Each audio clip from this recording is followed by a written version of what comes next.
3 rookies starting. They have absolutely wreaked havoc throughout the NFL.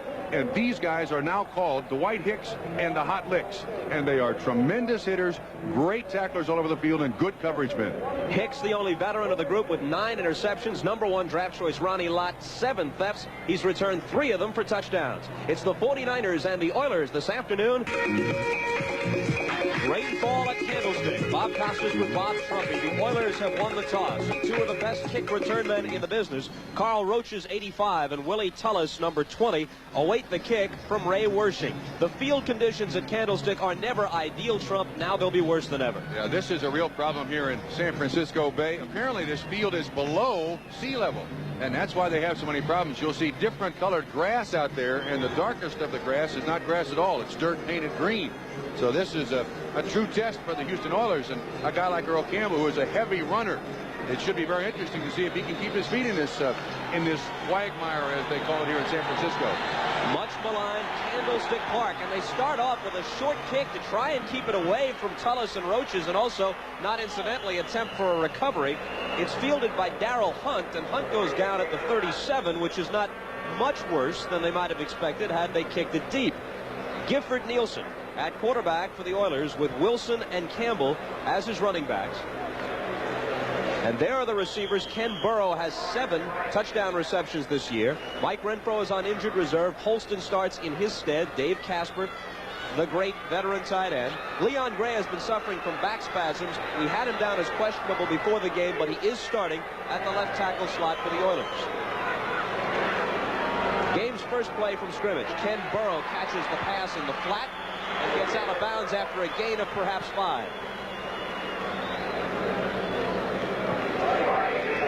Eric Wright made the tackle, one of 3 rookies starting in the defensive secondary for the 49ers. They play the 3-4 with Stuckey, Reese, and Board up front. We'll see plenty of Fred Dean in pass rushing situations. Harper and Reynolds, the veterans. Pookie and Tina Turner, rather, the outstanding youngsters in their linebacking corps. Lawton right at the corners. Williamson and Hicks are the safeties. Second down, 5. Earl Campbell. So about 1.5 yards short of the first down. Third and, let's call it 2 coming up. Bob, if I may make an initial comment, I think it displays great confidence by the coaching staff of the San Francisco 49ers to kick that ball so short and take their chances. They do have extreme faith in that defense, and already with great field position, Houston doesn't seem to bother San Francisco's coaching staff. You saw Campbell's rushing figures. He is 3rd in the league behind Dorsett and Rogers. 3rd and a long one, and Nielsen will put it in the air with good protection off the hands of his target, Tim Wilson, and incomplete. They'll have to punt. The Oilers hosed down their grass practice field in Houston Thursday and Friday of this week, trying to get themselves acclimated to what they thought would be the muddy conditions at Candlestick, and they were right. Bob, the reason that ball was not caught, it was thrown somewhat behind the receiver, and I think Gifford Nielsen felt a little pressure from Fred Dean, which a great many quarterbacks in the NFL do consistently when Fred Dean is on the field. Cliff Parsley, averaging 40.3, will punt. Hicks is the deep man.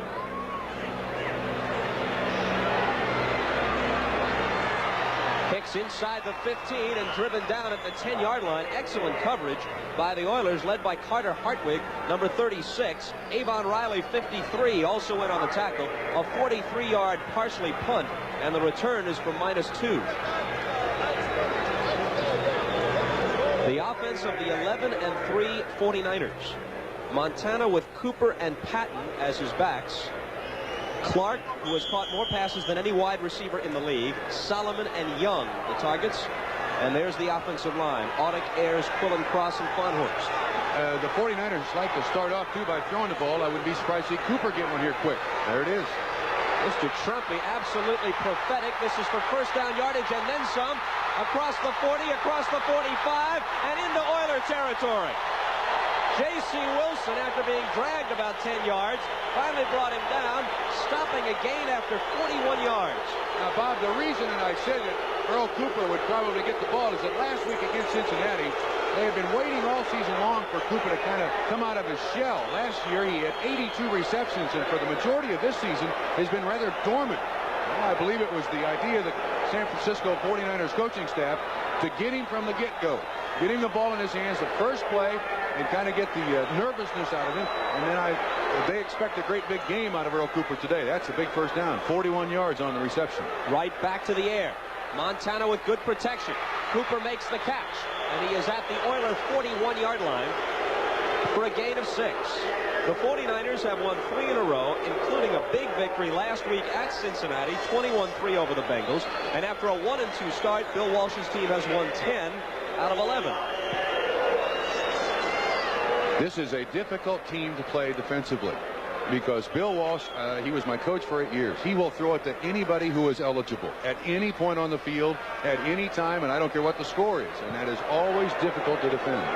Johnny Davis out with Earl Cooper out, and Ricky Patton carries on 2nd and 4, and this is going to leave them with 3rd down and a short 3. Patton had 72 yards rushing in the season opener against Detroit. No 49er back has gained more yardage than that in a game this season. They are last in the NFL in overall rushing stats. Baker, Kennard, and Doris up front. Baker in place of Elvin Bethea, who injured himself during the pregame warm-ups, and you saw their linebackers and their secondary. 2 tight end attack with Young and Ramson in. They need 3. They get more than that as Patton vaults over tacklers and gets to the 32-yard line. Vernon Perry, the strong safety stop. All right, early indications are that San Francisco is controlling the line of scrimmage, and that's probably something that anyone would expect from a 6-8 football team, the Houston Oilers. It's very difficult as a player to get up in this situation. And believe me, in the 10 years I played the game, there were a lot of situations where we were playing out the string. But as we said in the top of the show, this is negotiation time. This is when you establish the management that regardless of the record, you're going to go out there and play as an all-pro performer. 1st and 10 from the 32-yard line of the Oilers. Davis breaks the tackle and gets to the 25, a pickup of 7. J.C. Wilson and Mike Reinfeld combining on the stop. Jesse Baker, as we mentioned, number 75, is starting at the right end spot for the Oilers in place of Elvin Bethea, who was scheduled to start, but a mishap in the pregame warm-ups. We haven't found out exactly what the extent of his injury is, but he is not starting. Yeah, the problem is, too, that Baker is known as a pass rusher, I believe, more than Elvin is. And Elvin plays very, very well against the run, so he is a big loss to the Houston Oilers defense. The lone setback, Cooper takes the pitch. Gets blockers in front of him. 10, down near the 5. 20 yards on the carry. Now, the thing that made that play was a great block by one Dwight Clark, 87. He came back and cracked on the linebacker, Ted Thompson, 51. You'll see it, but see it quickly. Bam, right there. And all of a sudden, with the center out in front, there's nobody there for support. The defensive backs are almost 8 or 9 yards deep. And that's another big first down. Maybe you can see this block once again. You can't really pick it up. It's just at the top of the screen, but that's a fine run by Cooper. And obviously, he is shaken out of his cocoon. Randy Cross, the right guard, also threw a good block early in that play. 1st and goal from the 4-yard line. The play fake, Montana lobs one out, nobody there. And they're going to hit him with intentional grounding. No, against the Oilers. I think it's going to be a hit. J.C. Wilson, I'm not sure. I don't know. Personal foul. 33, J.C. Wilson, yeah. There was no way that the ball could be caught, and he still tried to take the hit. Dick Jorgensen is the referee. John Keck, the umpire. Head linesman is LaCorey Haggerty. Boyce Smith, the line judge. Jorgensen to the microphone for the first time. Personal foul, number 33, defense, forearm to the head, first off. Half the distance to the goal line. 1st and goal again at the 2 as you look at Bill Walsh in his 3rd year as the 49ers head coach. To complete the rundown of the officials, Roy Clymer is the back judge, Royal Cathcart the side judge, Dick Dolak the field judge.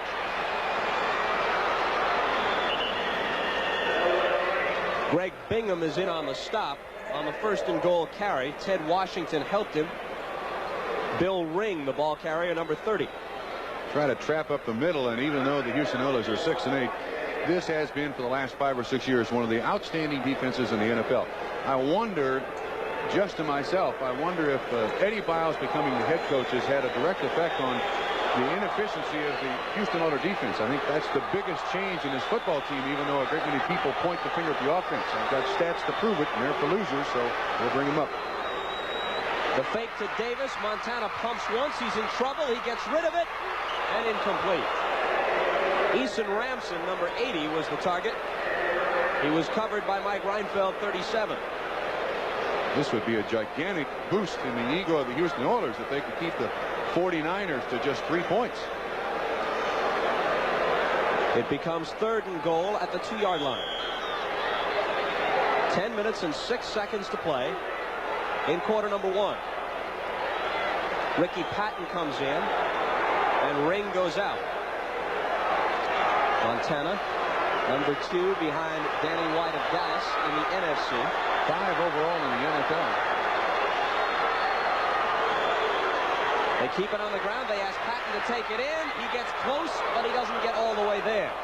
Now a decision for Bill Walsh. It's going to be 4th and less than a yard for the touch. Go for it. You're in the playoffs. If you don't make it, you run it too. If you don't make it, they got 1st and 99 yards and 2 feet and 11 inches. Go for it. What's to lose? This is the 49ers' initial possession of the game. They will go for it. Bill Ring comes in, and going out is Ricky Patton. They took the ball at their own 10-yard line. They have marched 90 yards to about a foot from the Houston goal line. I would say a quarterback sneak behind Randy Ayers. He is their best offensive lineman, and there's just a length of the football there. John Ayers, I guess you mean 68. That's who they followed, but they don't get there. Davis fumbled the ball, but he was stopped short anyway, and the Oilers with the goal line stand. It was 1st and goal at the 2. The 49ers don't get there. There's a flag down on the play. It's against Houston, too, Bob. They're going to get another chance. A little over-anxious, trying to get the jump at the snap, and the Oilers are offside. Look at that. Can you be any closer to the goal line without being in the end zone? Quarterback sneak. Offside, number 59. Defense at the distance, still 4th down. Good penetration up through the middle, and Davis had nowhere to go. That's an excellent job by Greg Bingham, number 54, joining the ball loose. And I repeat once again, the San Francisco 49ers' best offensive lineman so far this season has been Ayers. Quarterback sneak. There's no use giving it to anybody. 4th and goal from less than a foot. They asked Davis to take it in. He almost fumbled the football, too. No signal. The Oilers stopped them. They got 5 tries from the 2, and they couldn't get it in. And the handoff was miserable. Apparently, Joe Montana had trouble with the snap. He didn't get a clear handoff to Johnny Davis, and Houston Oilers now feeling good about stopping the San Francisco 49ers. Back at Candlestick, Bob Costas with Bob Trumpy, and you still feel like they should have gone with a quarterback sneak. And I think that Joe Montana has trouble with the ball right there. You see it kind of bouncing in and out of his hands, and he doesn't get the ball to Johnny Davis clearly. But let's give credit to the Houston Oilers defense. Bingham was in there. They closed down that spot, and now the Houston Oilers have 1st down and as much as you can possibly try for a touchdown. Gifford Nielsen will throw out of his own end zone. Lobs it out to Adger Armstrong, and Armstrong is very close to 1st down yardage as he crosses the 10-yard line before Eric Wright stops him. And the Houston Oilers dodged the bullet there because Ken Burrow, there's a final, a big final. Cincinnati wins the AFC Central Division title. Bouncing back from last week's defeat at the hands of the 49ers. What a day for Lynn Dickey. He threw 5 touchdown passes, 2 of them to John Jefferson. He was 19 of 21 on the day, and the Pack is back. Buffalo over hapless New England, 19-10. Setting up the showdown. Coming up on Saturday on NBC, a national telecast of their game at Miami against the Dolphins, and the Giants keep their hopes alive and end the playoff hopes of the Cardinals, snapping a 4-game St. Louis winning streak. That's a 1st down. Earl Campbell picks it up. Fred Dean made the tackle. San Diego squeaks by Tampa Bay at Tampa Bay, 24-23. Washington hands Baltimore, what is it now? Their 14th consecutive defeat. They're 38-14. And the Redskins still have some slim playoff hopes, I guess.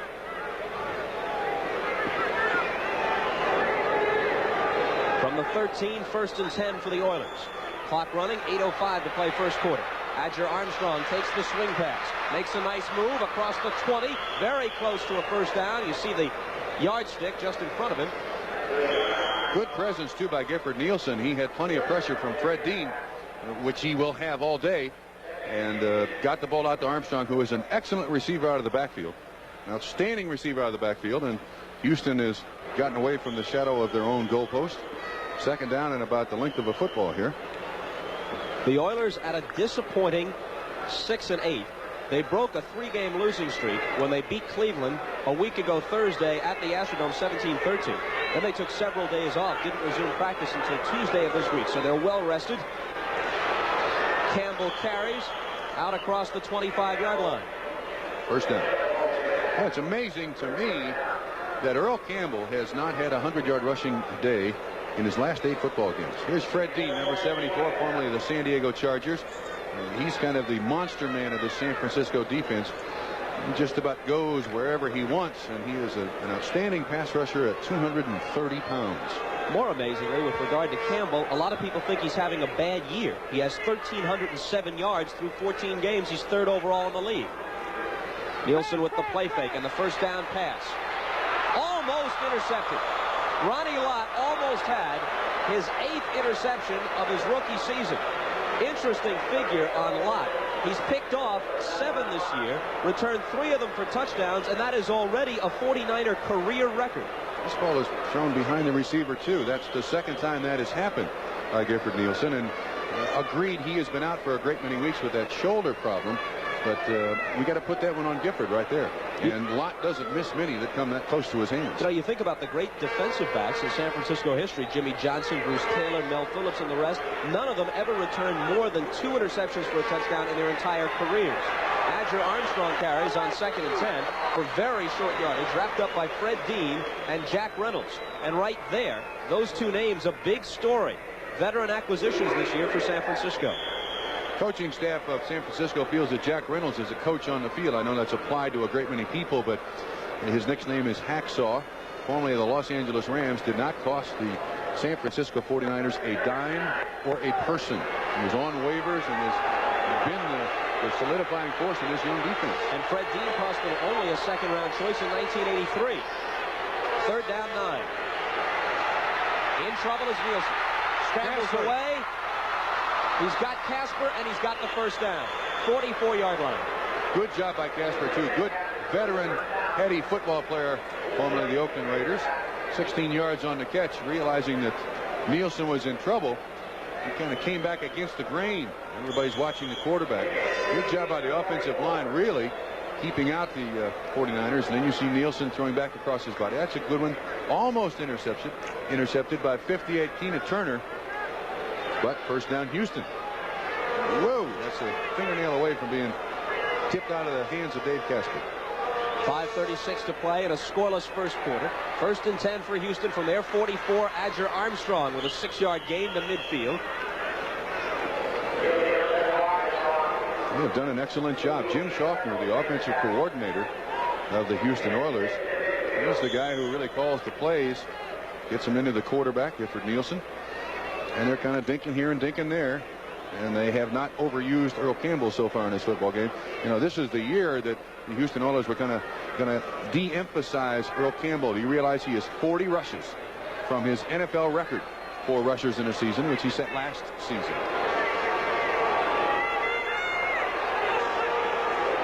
Second down 4. Here is Campbell. It'll be 3rd and 2. Make it 3rd and 1. We'll give him a 3-yard gain on that carry. Eric Wright and Craig Pookie in on the stop. There's Mr. Schaffner on the sideline calling the plays. Mentioning the name of Eric Wright, take a look at what the draft did, especially for that secondary. Ronnie Lott taken in the 1st round. Eric Wright, one of 2 2nd-round picks. Carlton Williamson in the 3rd. And Lynn Thomas, who is their nickelback, taken in the 5th round. 3rd down 1. The Houston Oilers, on the other hand, Michael Holston, their 3rd-round pick last year, is really the only guy that's helped them so far this season. They give the ball to Campbell. He gets the first down to the 44-yard line of the 49ers. Clock running. We have exactly 4 minutes to play first quarter. Spoke to Eddie Biles prior to the football game. 7-0 Chicago over Oakland in the first quarter. Denver leads Seattle 7-0. And Dave Craig at quarterback for the Seattle Seahawks. Talked to Eddie Bowers before the game. He wanted me to emphatically state Earl Campbell will not be traded. There was a good deal of speculation to that effect in the last couple of weeks as Nielsen airs one out long for Ken Burrow. And it's broken up at the last moment by Eric Wright, number 21. Burrow, who has 34 receptions for the year, 7 of them for touchdowns, averaging 18.5 per catch. So he is most definitely their deep threat, even at this late stage of his career, at about a half step, but Wright closed the gap and knocked it away. Okay, now that ball is underthrown. If that ball is thrown out where Ken Burrow can reach it, you get 6 points. Gifford Nielsen's thrown 2 behind a receiver and 1 short of a receiver so far today. 2nd and 10 coming up. Nielsen, in limited duty before today, had completed 15 of 26. That's 58%. 2 TDs, 1 interception. 12th play of this drive, Bob.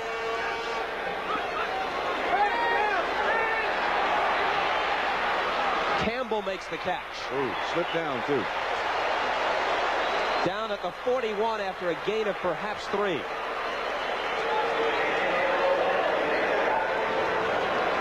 They've still got most of the 4th quarter left at Kansas City. This is one the Chiefs cannot afford to lose. It's a very bunched situation in that AFC West. The Broncos, the Chargers, the Chiefs. Miami, on the other hand, trying to keep things intact with regard to their lead in the AFC East and set up the showdown Saturday at home against the Bills. And the Chargers won today, so Kansas City can certainly not afford a loss here. 24-23 over Tampa Bay was the San Diego final. Ronnie Coleman is in the backfield now. On 3rd down and a long 7. Nielsen gets away. Flips one out to Armstrong. They don't have the 1st down, but they salvage something out of what looked like a big loss. It looked like a basketball pick play. And Fred Dean just went right around Mel Gray, and that doesn't happen very often. Mel Gray is an all-pro performer. There you see 74. And watch this. This is the give and go. Leon Gray. Who did I say? You had Mel Gray, who at about receiver. 180 is in no condition to play the offensive line. Excuse me, Leon Gray, yes. Still an all-pro performer. So they face 4th and 3, and they elect to punt. Partially standing at midfield. Hicks back at his own 10-yard line. I wouldn't be surprised if they intentionally took the delay of game here. Try and give him some more room to kick it. And they do.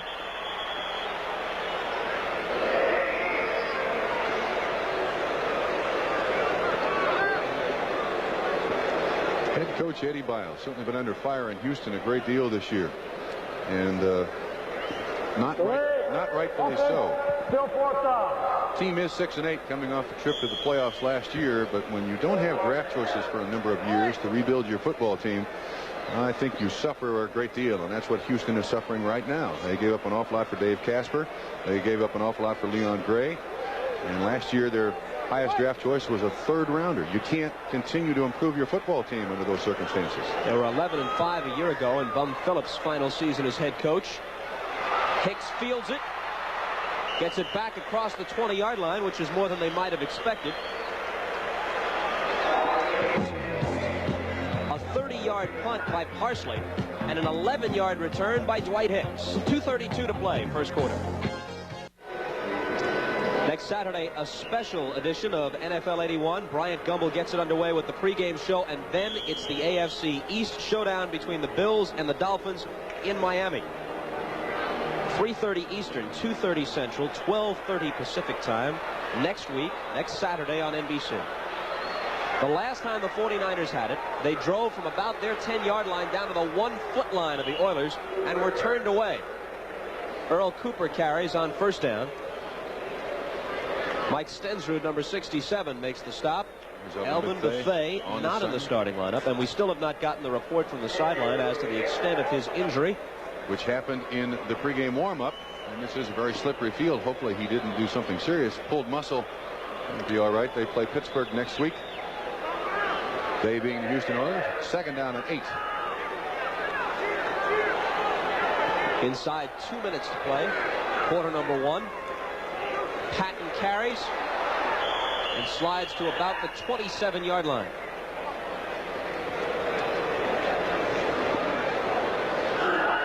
The word on Elvin Bethea, sprained left ankle. He will not play today.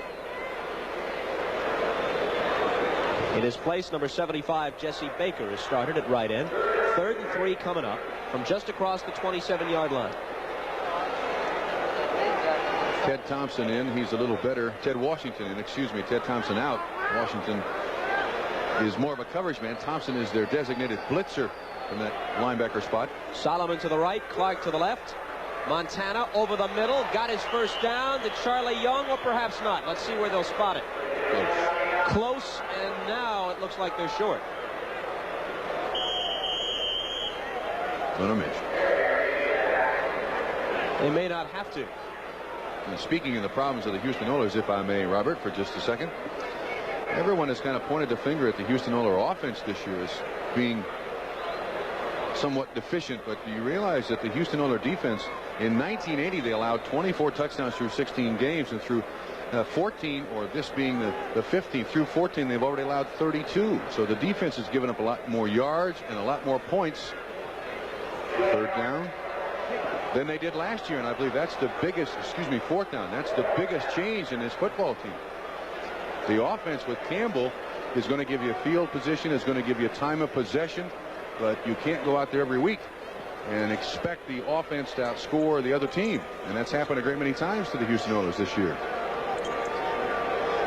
Jim Miller, without the aid of a shoe on this soggy day, will punt for the first time. Carl Roach's number 85 is the deep man standing at the 30-yard line. The 49ers have had a lot of trouble covering both punts and kickoffs this year, and they're facing a team with Tullis and Roaches that's very proficient in that area.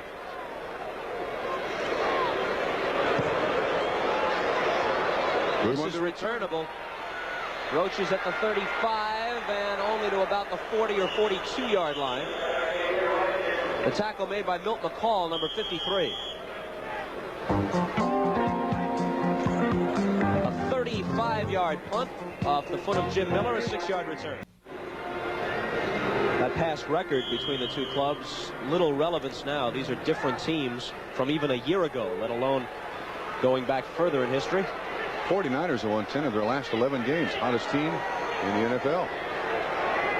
Ball at the Houston 40. Final minute of the first quarter. Campbell carries on 1st down, and they stop him after a gain of 2. Jim Stuckey, number 79, led the charge. This has been a quick first quarter. Just 30 seconds left. The rain eases up a bit. As you can see, Campbell's production in the second half this year hasn't even been close to what he's done in the first half, and the reason for that obviously is that the Oilers have been behind in so many games that they can't use Earl as extensively as they like. In the past, he has had some big fourth quarters when the Oilers were a winning team, when they were ahead late, and they were giving it to him to eat up the clock and grind out the yards. There was a stat at one time that I believe proved that Earl Campbell gained 60% of his yardage in the second half, which is astounding. That's the end of the first quarter. When we come back, it'll be 2nd and 8 Houston, no score. Well, we are in San Francisco. This is not the Cow Palace. This is the turf at much maligned Candlestick Park. By and large, baseball players don't like it. Football players have to slosh through it. But the fans turn out and fill every seat, at least during the football season. First play in the second quarter. Adger Armstrong makes the catch on 2nd and 8. Picks up the block. Eludes tacklers. Big play. 40-yard line. 35 inside the 35 of San Francisco. Adger Armstrong, who had caught only 15 passes through 14 games prior to today, has made 4 receptions in this first half. This play covers 26 yards. You know what's unusual about this? Normally, it's Wilson and Campbell in the backfield, and I believe most of the day, Adger Armstrong and Campbell have been in there. Good blocking by the offensive line, but there was some slippage out there, and Armstrong can carry the football. Holston to the left. Ken Burrow to the right. Armstrong and Campbell are the backs.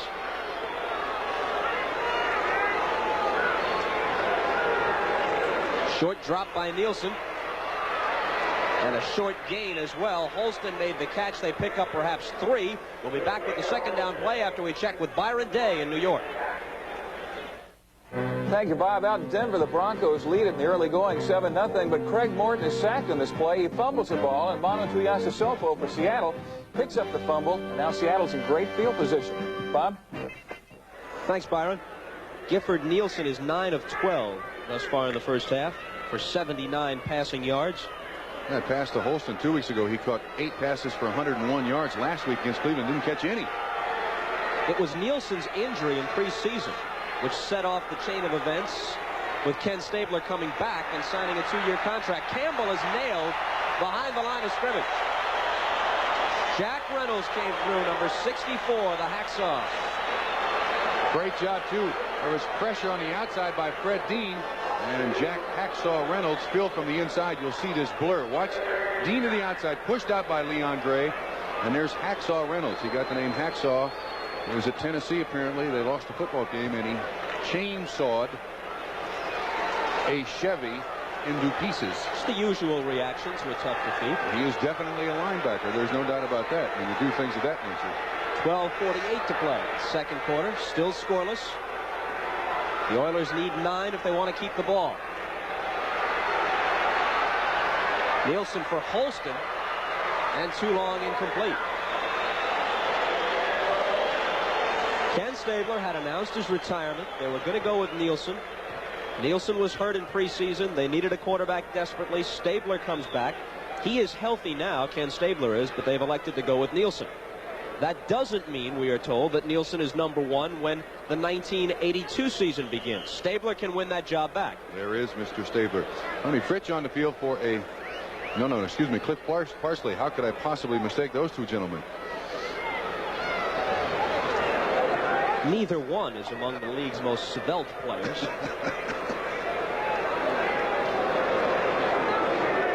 Parsley is standing at the San Francisco 45. See if he can drop this one out inside the 10. Oh, excellent. They got down and covered it perfectly. Excellent kick. Holston got down there and he was waiting for it and downs it at the 1. 31-yard kick, no return. Breathing, but barely in that game at Arrowhead. Look at this play by Mike Holston. He gets down there and he's waiting for it like a shortstop picking up a double play grounder. Nobody blocked him at all. He just streaked down from that left wing and was waiting for it. And someone should have blocked him. Trying to wedge out a little bit of running room. Johnny Davis carries. They got Davis from Tampa Bay in a trade which sent James Owens to the Buccaneers.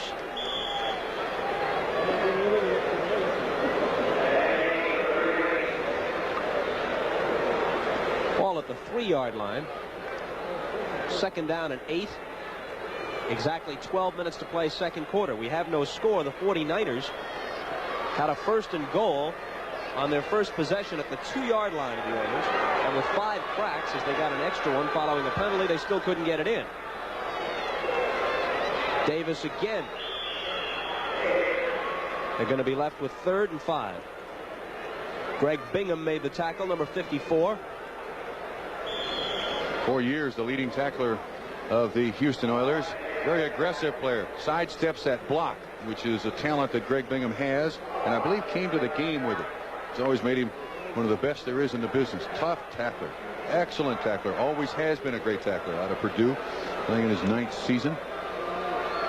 Davis out, Cooper in. Patton and Cooper will be the backs on the 3rd and 5 play. Would you look for a swing pass maybe to Earl Cooper here? That's one of San Francisco's most popular plays. Let's watch for it. Here it is. But way off the mark. Cooper had no chance. They'll have to punt from their own end zone. Very smart. If he catches the ball, there's a chance that he might have been tackled in the end zone. Robert Brazil was breathing down his neck, and he chose to let the ball go. That's, of course, taking a chance, too. There might be somebody there to intercept it. Well, this is tough. It's going to be a punt with just about 15 yards available to Jim Miller, and he can't step on that back line. On the last play of the first quarter in Dallas, Tony Franklin hit a 50-yard field goal for the Eagles. They lead the Cowboys 3-0. High snap. Miller pulls it down. Not much of a rush. Roaches plays it on a bounce at the 42. And is down at the 46. Willie Harper, number 59, the veteran linebacker, ran him down. 10 minutes and 53 seconds to play second quarter. 38-yard punt. Return -3. Carter just hobbled off the field for the Oilers, so he's out for at least a few plays. Replaced at center by number 55, Carl Malk, the 13-year veteran from Southern Illinois. 10:53 to play in the first half. No score. Oiler ball 1st and 10 at the 45 of the 49ers. In motion, Mike Holston. Nielsen sidearms it out to Adger Armstrong. No gain on the play. Willie Harper coming up quickly to meet him. I believe that makes Gifford Nielsen 10 of 13, but he's not throwing the ball very well at all. That one was kind of, as you said, sidearmed out there, and you'll watch this ball when it hits Armstrong's hands. It's almost like a feather. Look at it, it's overthrown. They're going not in a real tight spiral, and that doesn't give him a chance to catch the ball, turn around, and put a move on Willie Harper. And Gifford, so far, has not thrown the ball particularly well. Nielsen in his 4th NFL season out of Brigham Young.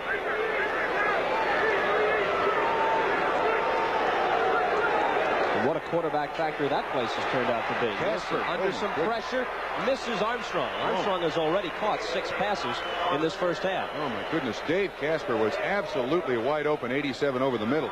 Nielsen was looking to the outside. They got a flag. It's going to be a penalty against Houston. And watch coming into your picture. Dave Casper went up to Gifford and said, "Hey, son, I'm open. Hit me." The tight end's always open. Got Nielsen starting now with the Oilers. Mark Wilson starting with the Raiders. Next year, Jim McMahon's going to be with somebody. All out of Brigham Young. There's the ghost, as he is referred to.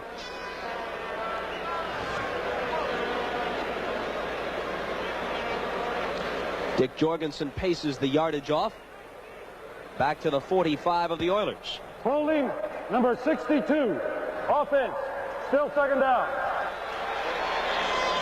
John Schumacher is the guilty party. Now remember, Mr. Costas, you got to say something nice about him now. I don't like that. He affords me the opportunity to do so. If he throws a good block. I don't like that when the officials announce the name of the guilty party, as you put it. Second down and 20. They fake the give to Armstrong. Nielsen rolls, fires. Holston juggles and holds it. It's going to be called back, a man downfield, and it was a totally busted play. Armstrong missed the handoff to begin with. Nielsen had the presence of mind to roll out and try to get the ball down the field, but it's going to be called back because there was an offensive lineman down the field. That was a run all the way, turned into a pass. Too bad. And Holston really made a heck of a catch. What could have been a 39-yard gain is negated. Well, you see the mix-up in the backfield. And look at that ball. Although he is throwing back across away from his body. Good catch, but for naught. Another 10 yards tacked onto it. And Still number 60. Offense. Still second down. now see, he shouldn't have called his number. You know why? He did nothing wrong. Absolutely nothing wrong. That was a running play that was totally busted. And it turned into a passing play. And what does number 60 know about it? Ed Fisher, not his fault. See, I told you. Well, now it's second good. down, and they have to go to another time zone to get the first. Nielsen hits Ronnie Coleman for something considerably less than what they need. Out to the 42. Give him a gain of 7, leaving them with 3rd and 23. Eric Wright drove him out of bounds. Well, I want to tell you about, I'm watching the matchup. Leon Gray, 74, Houston Oilers. Fred Dean, 74, San Francisco. It is a war. Leon Gray, long been considered one of the best offensive tackles in the business, and Dean, at 230 pounds, is the premier pass rusher, I believe, in this game, including Mark Gastineau and Joe Klecko. He is awesome. Whoa, would you get some argument in New York on that one? Campbell on 3rd and 23. Gets to the 45-yard line, and Bobby Leopold, number 52, brings him down. Your thoughts on that call? Well, I don't know. I think if you throw it up, you're throwing right into 6 defensive backs, what they call the 6-pack.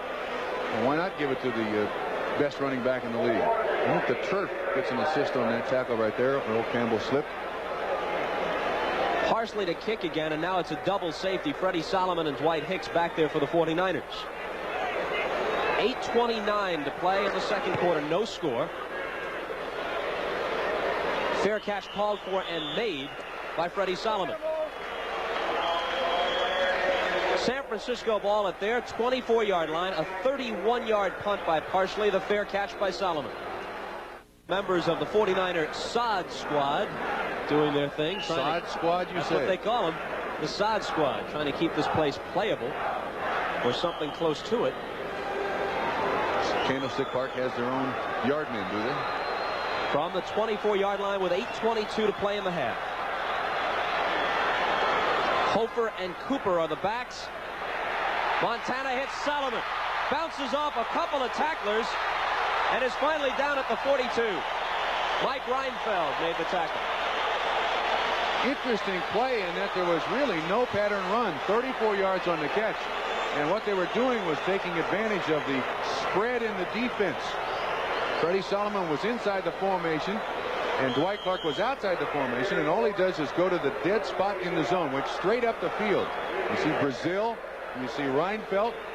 Bingham tries to make the tackle. And Freddie Solomon, who has a bruised kidney and a heel bruise. That's his first catch of the day. In fact, I think it's the first catch by any outside receiver of the 49ers today. Whistles and flags before Montana can get the play underway. As we await the call, which is going against the 49ers, let's take a look at scores of other games. Cincinnati, the champion of the AFC Central with that win. Green Bay behind Lynn Dickey's 5 touchdown passes, stays alive for a wild card. False start, number 62, offense, still first up. Buffalo heading toward that Saturday showdown at Miami with the Dolphins, and they're still very much alive. The Cardinals are all but dead. The Giants are still in the hunt at 8-7. I think the Giants defense had more to do with the outcome of those points on the board than their offense did today against St. Louis. Tampa Bay, despite the loss, still in it in the NFC playoff picture. San Diego among the leaders in the AFC West. Hofer makes the catch. Hofer with blockers in front of him on the screen. Lunges to the 35-yard line.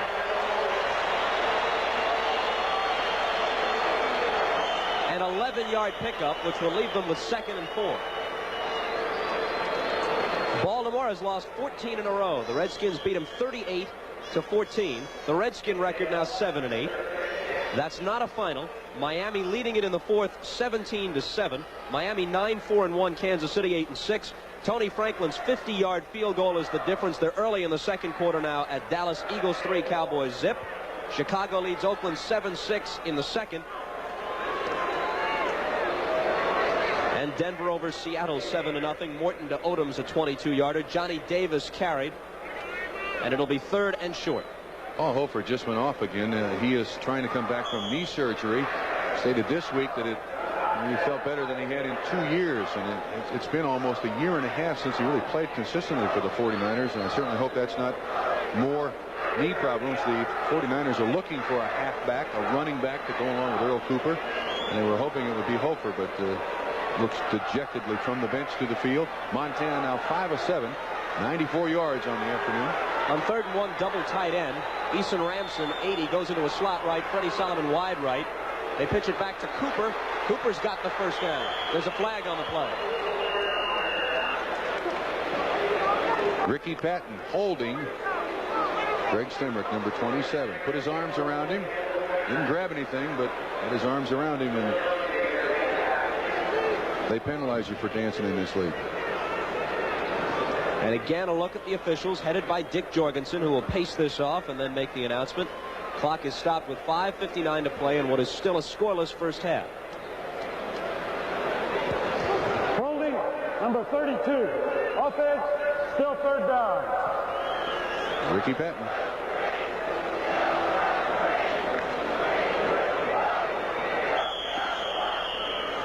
So now it's 3rd and 11 from the 43. 3 wide receivers set with Clark and Mike Wilson on the left side and Solomon on the right.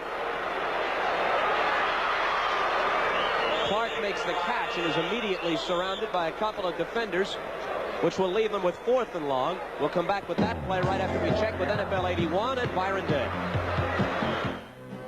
Okay, Bob, thank you very much. Sometimes in the big ball game, it's the little things that really count. Watch this. Seattle's Jeff West kicks it down almost to the goal line, but Don Duffett, number 25, tips it back in, and Dennis Boyd, number 68, downs the ball, and the Seahawks have the Broncos backed up on their own goal line. Thanks, Byron. A punting situation. Jim Miller is in, second-year man out of Mississippi. Carl Roaches is the deep man at the 10-yard line of the Oilers.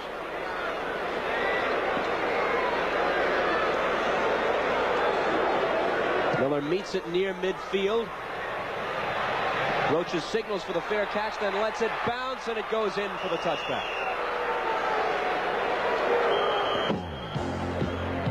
The word on Philadelphia-Dallas. Booker Russell has scored from a yard out. It's 10-0 Eagles, 10:08 left in the second. We've got 5:25 to play in the first half. The Oilers nothing, the 49ers nothing. First and 10, Houston at their 20.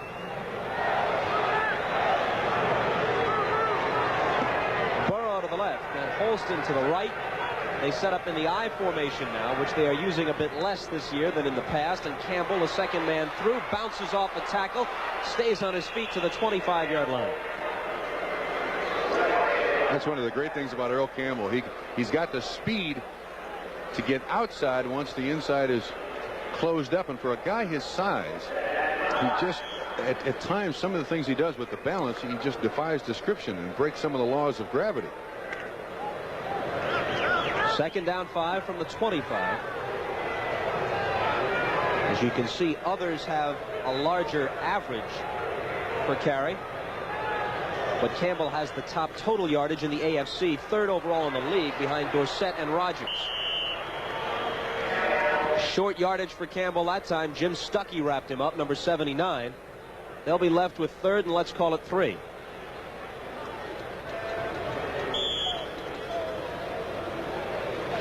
Jack Reynolds also got in on the play. Reynolds in his 12th year out of Tennessee. He and Dean, the stabilizing influences on this defense. A lot of youngsters on this team. 11 rookies on the present active roster for the 49ers, and 34 of their 45 players have 4 or fewer years experience in the NFL. Conversely, the Houston Oilers have 11 players over 30. Nielsen with good protection, but it's batted down at the line of scrimmage. It looked like Robert Hardy, number 75, got a hand on it. Did I say Robert Hardy? I meant to say John Hardy. That appeared to be a very, very low throw. I'm not sure that Hardy had to even put his hand up to make any contact with it. We'll watch it here once again from the defense. Gifford Nielsen once again throwing it kind of, yeah, he does. Look at that. That's thrown under his arm. Jim Stuckey was also there, but I think Hardy cut in front of him and touched it first. Just under 4 minutes to play in the half. A scoreless half thus far. Cliff Parsley's been getting a workout. Solomon and Hicks again in double safety back near the 30-yard line of the 49ers. Good punch. Parsley's best of the day thus far, at least for distance. Solomon isn't going anywhere, so flag down. A decent punt all the way around, kick and coverage, but there is a flag. Carter Hartwig, number 36, was down there first on the tackle. 44-yard punt, 2-yard return. Illegal block in the back by San Francisco.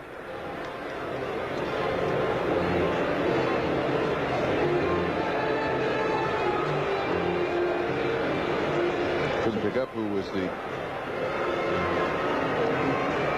the guy was that did it, but it came on the initial man down. I'm sure Mr. Jorgensen will tell us. Illegal block in the back, number 21, offense, first down. Eric Wright, the rookie from Missouri. 3 minutes and 50 seconds to play, second quarter. It'll be 49er ball at the 20 when we come back. Let's pause briefly for station identification on the NBC television network. KRON TV, Channel 4, San Francisco. 3:50 to play in the second quarter. First and 10 49ers at their 20, and we are scoreless. We haven't had a turnover yet in the game. The 49ers have forced 45 enemy turnovers this year, while Houston has been guilty of giving the ball away 40 times themselves. So we thought that might be a factor. Thus far, not so. Montana in trouble and sacked for the first time today. Back to the 15-yard line for a loss of 5. Jesse Baker was among those there, number 75. Good coverage by the Oilers defensive backs and linebackers. When you play the Houston Oilers and they go to that 4-2-5 configuration, and you see the man he was about to throw to was Charlie Young. 54, Greg Bingham jumped right in front of him. Montana was very smart for taking the ball under his arm and falling to the ground. Usually that giveaway takeaway table is a good indication of how your club is doing. At 11-3, the 49ers are plus 23 on that table. The number of times they've taken it away from their opponent as opposed to giving it away. At 6-8, the Oilers are minus 11 on the giveaway takeaway. 2nd and long. Montana out to Cooper, and Cooper is dumped at the 17-yard line. They'll be left with 3rd and 13. Great catch by Cooper. That ball was thrown behind him. A little zip on it, but he was still able to get his hands on it. You talk about the giveaway takeaway in a very, very big game last weekend in Cincinnati. The 49ers had 6 turnovers, 3 interceptions, and 3 fumble recoveries. Watch this catch. Boy, that's great athletic ability. That young man came out of Rice, first-round draft choice last year, and was considered the best pass receiving running back in the college draft. Had 83 catches last season. Took me 5 years to catch 83 balls. 3rd and 13 coming up. There's Charlie Young in motion. And then he catches the pass after releasing late. He's very close to the first down, and he's got it. Boy, he held there near the line of scrimmage till the very last moment and then slipped into the open area. Well, Bob, I'll tell you why. Linebackers normally watching the tight end, they'll see what he does at the line of scrimmage. And as long as he stands there faking pass blocking, then they'll back up. And that gives him about 8 or 10 yards clearance to catch the ball. And it is a first down for San Francisco. And the 2-minute warning. 2 minutes to play in the first half. We are still scoreless. It's 1st and 10 San Francisco at their 33. And we'll come back to Candlestick Park right after this. Frankie Albert, one of the all-time 49er greats. And they have had some quarterbacks in the history of this franchise. Albert, Y.A. Tidham, and our own John Brody after that. Still looks great, doesn't he, Trump? Yes, he does. He still looks great. I'll give you that. Sitting in some private box in Candlestick Park when it's raining, yes, that's looking great. With 2 minutes to go in the half, Montana over the middle and nearly intercepted. Wow, that was interesting. That ball was intended, I believe, for Dwight Clark first. He let it go by. 17-7 now. Miami over Kansas City, and that's a final. That dogfight continues in the AFC East between the Dolphins, the Bills, and the Jets. And next Saturday, a national telecast from the Orange Bowl, the Bills and the Dolphins on NBC. The point I was going to try to make, Clark let the ball go by, then Solomon let the ball go by, and almost picked up by Stemrick. There you see the standings in the AFC East. Boy, from the sublime to the ridiculous, with the Jets, Bills, and Dolphins up there, and the Patriots and Colts embarrassing themselves weekly down at the bottom. Clark wide open. Oh. Montana struggling and losing the football, but the 49ers maintain possession. Dwight Clark, 87, was wide open down the middle of the field, and Montana just couldn't get a moment to throw the ball. Dan Audick saved the day by recovering Montana's fumble. You can't really tell what happened here. He's looking for Clark and then pumps it. I don't think I think he just hit it off his hip. Great play by Audick, too, to maintain possession. 1:20 left now in the first half. And it's 3rd and 10 at the 33. Clock is running down to 1:12. Yeah, he looks surprised. Both clubs have all 3 of their timeouts remaining. 49ers in no particular hurry. Montana needs 10 yards and gets nothing. Intended for Cooper. Should have been caught. Now Miller will have to punt, and the Oilers have about a minute to try and patch something together with all 3 of their timeouts remaining. The game's only serious threat came early. The 49ers on their first possession marched nearly 90 yards to the 1-foot line of Houston. They had 5 cracks at it, actually. After they got a 1st and goal at the 2, there was a penalty mixed in, and they were denied. We have no score. Miller gets off a boomer over the head of Roaches. He ought to let it go. Well, he picks it up at the 2. It wasn't going to carry far enough to go in for the touchback. A flag goes down, and so does Roaches at the 12. Roaches wanted to let it bounce into the end zone, but it just died on the wet turf at the 2-yard line. He had no choice but to pick it up. A 65-yard punt by Miller, a 10-yard Roaches return, and let's see what the penalty is. Illegal block in the back by the receiving team. That's Miller's longest punt of the season. His previous best effort had been 59 yards. And he does it barefooted. Wow. Illegal block above the waist. Number 28 on the receiving team, on the run back. First down. Bob, I do believe Carl Roaches did the proper thing. Watch this ball all of a sudden start to take a bounce upfield, and he had no other choice. You certainly don't expect a punter with a bare foot to kick 165 yards. Well, now the Oilers are back on their 5, and with 48 seconds left, San Francisco is probably thinking about using some timeouts. If they can stop the Oilers here without a first down, they could get the ball back and quickly get into field goal range for Ray Wersey. From the I formation, no surprise that they give it to Campbell. And the 49ers are most certainly not fooled. He doesn't even get to the line of scrimmage. Dwayne Board, number 76, led the way. Brings up an interesting situation that might happen at the end of this half. They take a timeout now, but if the Houston Oilers cannot get a first down, the San Francisco 49ers, if they fair catch a punt, can then have a free kick for 3 points, and it might be the deciding factor in the game. We'll be back right after this. Furnished as a public service by the National Football League. As recently as 1979, between training camp and the regular season, the 49ers had 32 different defensive backs on their roster. Out of that group, only Dwight Hicks remains, and he's joined by the rookies Lott, Wright, and Williamson in their starting lineup. Second and long. The hole closed very quickly. Archie Reese plugged the gap. Willie Harper was also there. You know, along the same lines, Bob, I understand that those 4 defensive linemen, 4 defensive backs have not even missed a practice as San Francisco takes their second time out now, 1 remaining. They have not even missed a practice, and that's the one thing that's remained consistent for the 49ers this entire season. They may be Destiny's darlings. They have not had a major injury in 1981 yet. Dwight Hicks with 9 interceptions, Lott with 7. 3 of them returned for touchdowns. Williamson and Wright each have 3. And as a team, the 49ers have intercepted 26 passes. So what was once clearly the weak link of their ball club, the secondary, now they have one of the strongest units in the league. Catch NBC Sports on New Year's Day for the best of college football.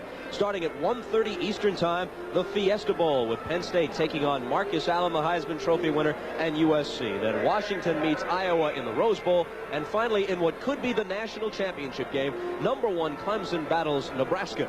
All New Year's Day and night on NBC Sports. And Trump, you'll be in Miami working the sidelines at the Orange Bowl. I believe we have representatives from all 6 of those schools in the game today here at San Francisco versus the Houston Oilers. 1 timeout left for the 49ers. 34 seconds left in the half. 3rd down and 8 from the 7-yard line of Houston. Burrow to the left and Holston to the right. The tight end Casper is on the right side. They'll put it in the air. Adger Armstrong makes the catch, and it looks like he's got the first down, which foils the 49ers' plans.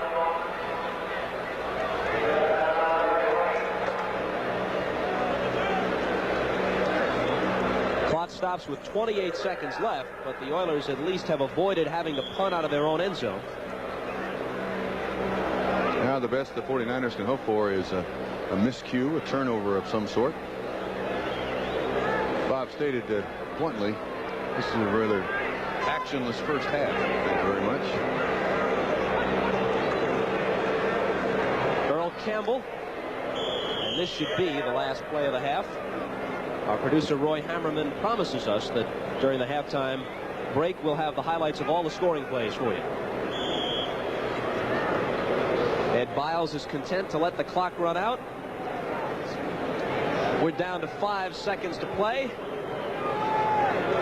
And they head for the locker room with the scoreless tie. Bill Walsh's team has won 10 of their last 11 and 3 in a row. They are playing at this point for home field advantage in the playoffs. If they win today and Dallas loses, that's clinched. And regardless of what Dallas does, if the 49ers can win their last 2 games against the Oilers and the Saints, they will have that home field no matter what the Cowboy record winds up being, because San Francisco beat Dallas earlier this season head-to-head. So we'll come back to Candlestick, where at halftime the score is 0-0.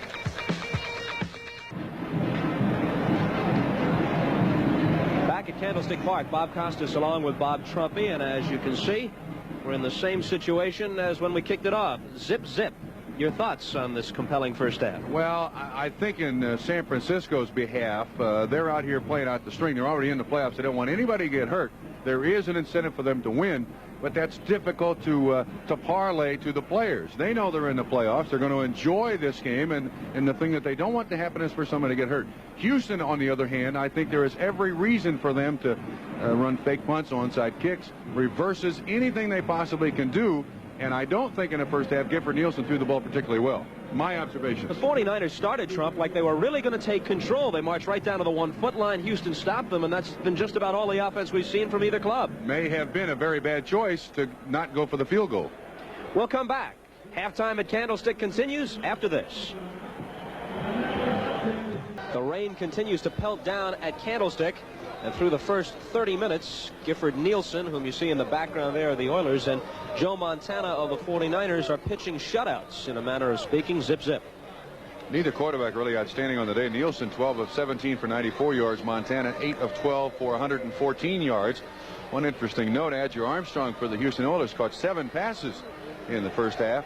And total yardage, 163 for the 49ers, 134 for the Houston Oilers. Check this. Earl Campbell, 13 carries, 38 yards, no carry longer than 6. His average is 2.9 in the first half, and no Oiler other than Campbell has carried the ball, with one exception. Adger Armstrong has 1 carry for 2 yards. And coming into this ball game, Earl Campbell had gone 8 games without breaking the 100-yard mark. Last season he was over the 100-yard mark most of the time in his 1,930-yard season. And yet for the year, Campbell has, prior to today, 1,307 yards. His average per carry only about 4 yards, just shy of 4, 3.95. And he has scored 9 rushing touchdowns, so it is not exactly a bad season. The 49ers will receive the kick to start the second half. Bill Ring fields it. He is across the 30-yard line to about the 32. That decision by Bill Walsh to go for it on 4th and short is a decision in the first half that I agreed with. But that 3 points that they did not try for may loom very large here in this football game. Once again, repeating that San Francisco, if they win today, win next weekend, they are assured home field advantage for the entire playoffs. As you look at the offensive set, the way they started the game, no injuries. I'll take that back. Number 60 into the game, I believe, replacing Randy Cross, 51. Coma is number 60. He'll be playing right guard. 1st and 10 from just shy of the 32-yard line. Ricky Patton carries. Nice move. Breaking tackle. Fumble. Loose ball, but the 49ers keep it. Ted Thompson and stripped the ball out of his hands. And it was Audick again. That's the second time that Audick has saved the day for the 49ers. He recovered a Montana fumble in the first half. And that's the 3rd fumble that the 49ers have had and not lost one of them. Watch the tackle here. Good cutback, and then you'll see Ted Washington appears to just strip him of the ball right there. 51. Excuse me, Ted Thompson. I keep confusing Washington and Thompson. Ted Thompson, 51. And a recovery. They wound up getting 7 on the play, and now they have much more than that. Patton breaking into Oiler territory and all the way down to the 32-yard line. Ricky Patton. Reinfeld and Stemrick eventually combined to stop it. Randy Cross through the key block. 29 yards on a carry, and I don't understand that. That was right up the middle, right at the teeth of the Houston Oilers defense. That's the longest 49er run this season, 29 yards. Can you imagine that? A team that's 11-3.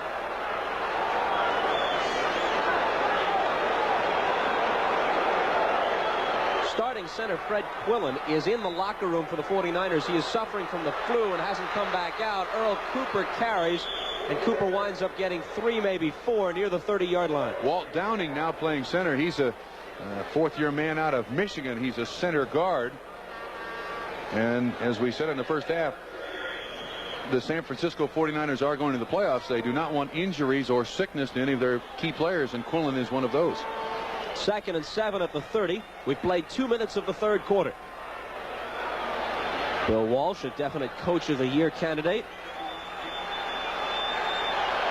In fact, I'd say he's odds on in the NFC. Play fake by Montana on 2nd and 7. He keeps it, gets out of bounds with his life intact, and a gain of 2.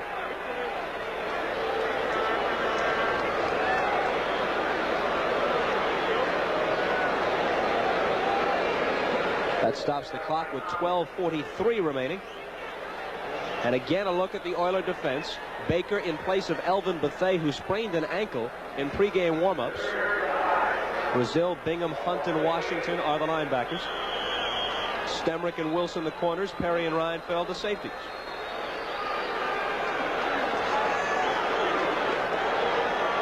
Third and 5 from the 28 of Houston. No score. 12:43 to play third quarter.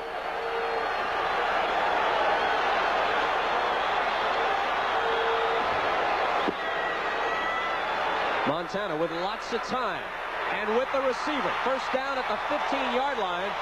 Charlie Young, the tight end, made the catch. A 12-yard gain, and all season Young has been the third down man for the 49ers, turning in key plays. And last year and the year before, Charlie Young did very little to help this football team. Suddenly he's been an inspiration to this football team. And once again, very close to an interception, but Young on his knees. Just enough for the first down, and that's that veteran experience, knowing how far you have to go for the first down. When you got it, take it. He won the 49ers Eshmont Award this year, which is given to the most inspirational and courageous player on the ball club. It goes this season to Charlie Young, 9-year man out of USC. Montana pumps once, then comes back the other way to the guy we're talking about, Charlie Young, for a gain of 5. His primary receiver, Freddie Solomon, slipped down, or they'd have been a lot closer to the goal line, but good presence by Montana to look over the entire offensive set, look for the receiver that's open. And I'm sure San Francisco will take 3 points in this situation if they can't get it in the end zone. Second down and about 4, I'd say. With 11.5 to play in the third quarter.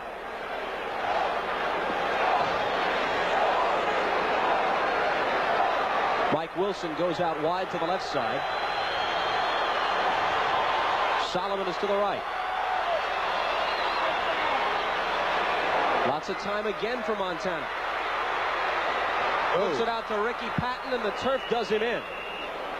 They'll lose a couple, maybe 3 on the play. You know, if he'd have stayed on his feet, too, he'd have been in the end zone. It's been raining here for the last couple of days in San Francisco, and this is, to say the least, a very poor field to begin with. They even kept the bands off the field at halftime to try to preserve whatever was left of this football field. But watch him slip down. And just no footing whatsoever. And it happens to the other side, too. Here's Greg Stemrick, their all-pro cornerback. Gets a little shove there, and he goes down. It is slippery down there. Very bad footing here in Candlestick. 3 wide receivers, Wilson, Clark, and Solomon, on third down and 8 from the 13-yard line. Montana completes it to Clark. Clark has the first down if he gets the charitable spot. He had to go to the 5, and he is very, very close to that.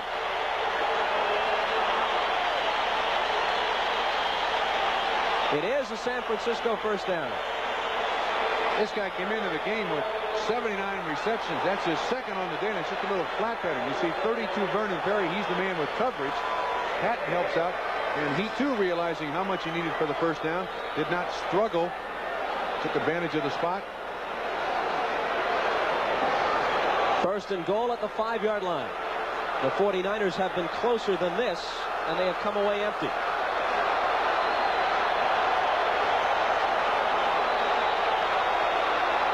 Ricky Patton and Johnny Davis are the backs.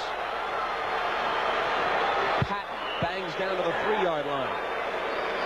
Ken Kennard made the tackle. I got to admire Houston, 6-8, playing on the West Coast. They're going nowhere, but they're making a game of it. They're not going to roll over and play dead for the San Francisco 49ers. And you have to admire them. This is the second opportunity they have had for a goal line stand. They've done very well today.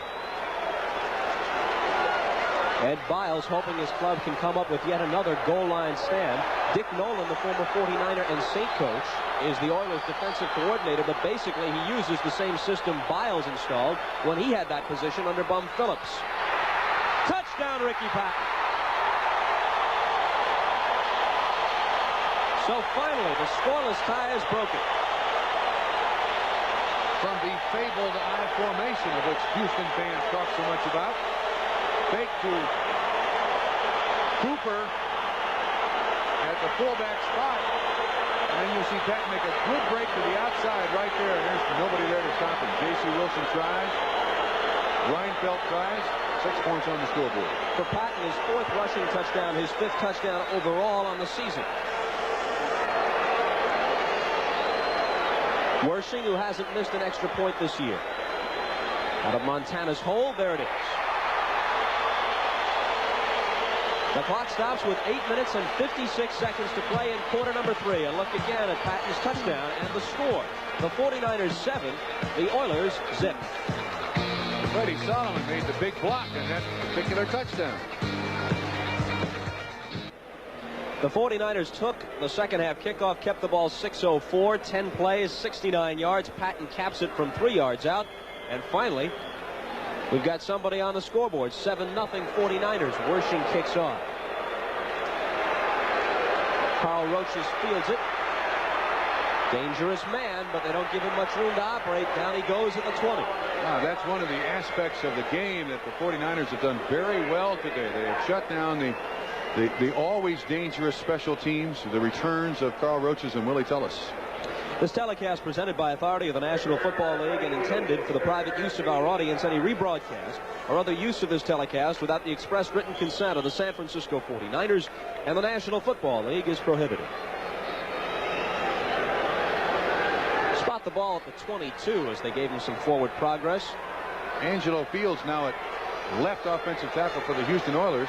Leon Gray has been suffering from back spasms. We thought that might keep him from starting. He did start, but he's out now. And massive Angelo Fields in. Burrow makes the catch and gets 6, maybe 7 on the play before Eric Wright makes the tackle. Bob, is that not the same way that they started the football game? With a little slip screen out to Ken Burrow, try to break him up underneath the coverage. There you see, as you described, massive Angelo Fields. 6'6" and 317. Or thereabouts. Sort of in the Sherman Plunkett mold. If you remember Sherman, who used to play for the Jets, and they resolutely listed him at 298, even when he weighed about 360. Adger Armstrong for not very much. Archie Reese and Jim Stuckey stopped him. 3rd and short coming up. I believe that's only the 2nd carry by a back other than Earl Campbell for the Oilers today. You are correct. And Adger Armstrong had the other one. Clock running with 7:40 to play, 3rd quarter. Campbell and Tim Wilson are the backs lined up in the I. 3rd and a long one. It's probably closer to 2. Campbell has to get it, slips on the turf, down he goes, they'll have to punt. Jack Reynolds hit him first, but really, Campbell was done before anybody got to him. This is a simple game to win or lose. If you can control the line of scrimmage, you're going to come out on top. In that particular instance, Houston, for whatever reason, maybe slippage on the offensive line or whatever, could not make a bow in that San Francisco defense, therefore 4th down.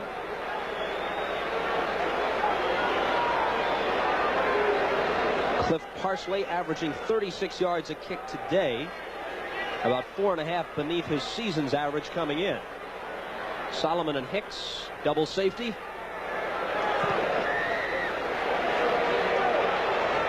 Solomon lets it bounce, then juggles it. Out of bounds, it belongs to San Francisco. Man, is that lucky. Bit of hesitation almost cost Freddie Solomon dearly. a 35-yard Parsley punt. And the ball out of bounds at the 35-yard line of San Francisco with 6:31 to play third quarter. 49ers up by 7. The players aren't the only ones having trouble with the turf.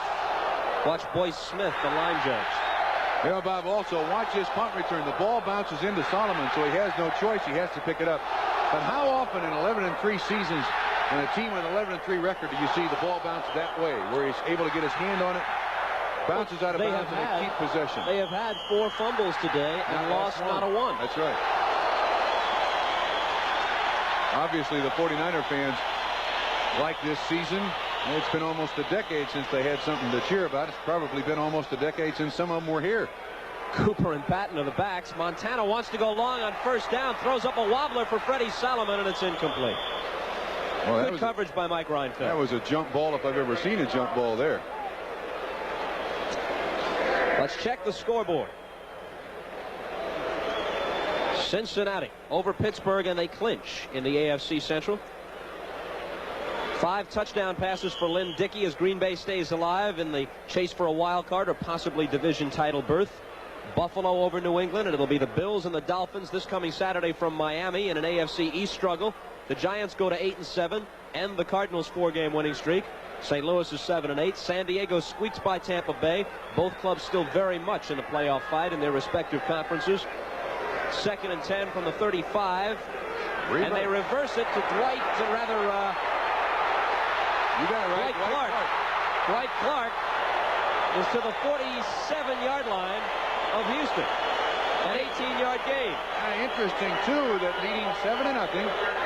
It's one of the things about Bill Walsh that I like. He will try just about anything. All plays are good, consistent plays. And a good block there. Questionable as to whether or not it was a clip, and J.C. Wilson is going off the field, but a good run by Dwight Clark for a first down.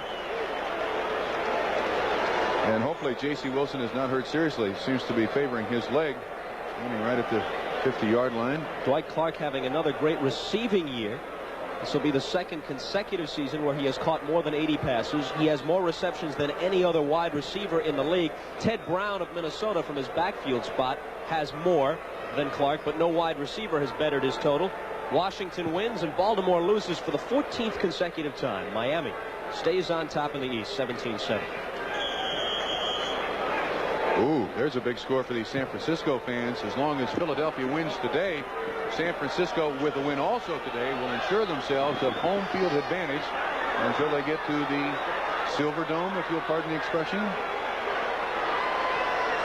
Montana to the sideline where Mike Wilson makes the catch. He's out at the 38-yard line.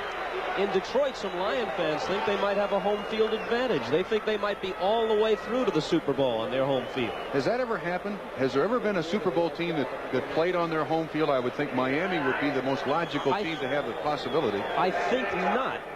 Obviously, they have played some Super Bowls in the Orange Bowl, but never in a year when the Dolphins were there. They have played some Super Bowls in the Coliseum, but the Rams were not there. A few years ago when the Rams played the Steelers in the Super Bowl, that might have been a home field. We'll check on that. That was Orange Bowl. That was 1978, right? Freddie Solomon makes the catch for the first down. Bill Kay in on the tackle, but too late. The ball at the 27-yard line.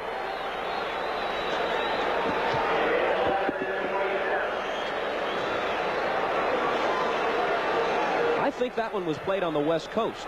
Now that we're into that historical discussion, Trump, I think it was on the West Coast a couple years ago when Ferragamo had the Rams in front after 3 quarters, and that was the Jackie Smith. The Steelers came back. No, that was the year before, Dallas. Right. Well, we're being a little premature. This is still a young team, this San Francisco team, and if they, oh my goodness, if they make it to the Super Bowl, they will absolutely break all of the intangible rules that coaches and general managers and supposed philosophers of the game of professional football talk about, and that is experience. They got 3 rookie defensive backs playing back there. They've got Joe Montana in his first full season as a starter, Earl Cooper in just his 2nd season, Dwight Clark, who came out of nowhere about 3 years ago. If they make it to the Super Bowl, there'll be movies made about this football team. 2nd and 10 from the 27-yard line of the Oilers. 4:48 to play, third quarter. It was scoreless at halftime. It's 7-0 49ers now. Cooper. Blockers in front of him. Lots of daylight. Inside the 10-yard line. They'll spot it at the 6. Big assist to Keith Fahnhorst, offensive tackle, who took on 2 people and cleared the way for Earl Cooper to go down the sideline. Watch 71. I think you'll get to see just part of the block. Right there he is. 1, 2 guys he takes down and his own player. And Cooper rambles down the sideline. That's now his 4th catch on the day. Watch 71. He's right there in the middle of oh, we just missed him. Boy, he had a great block. First and goal at the 6-yard line. Patton, who scored earlier, dives to about the 3.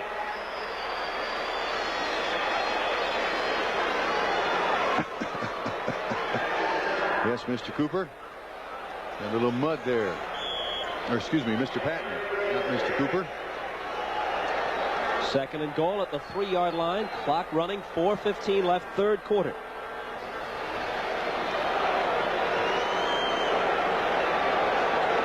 Well, it's almost time for Eddie Biles to bring in the juniors.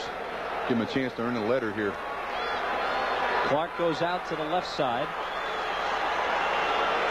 Solomon lines up tight on the right. Play fake, and it's batted up in the air and almost intercepted.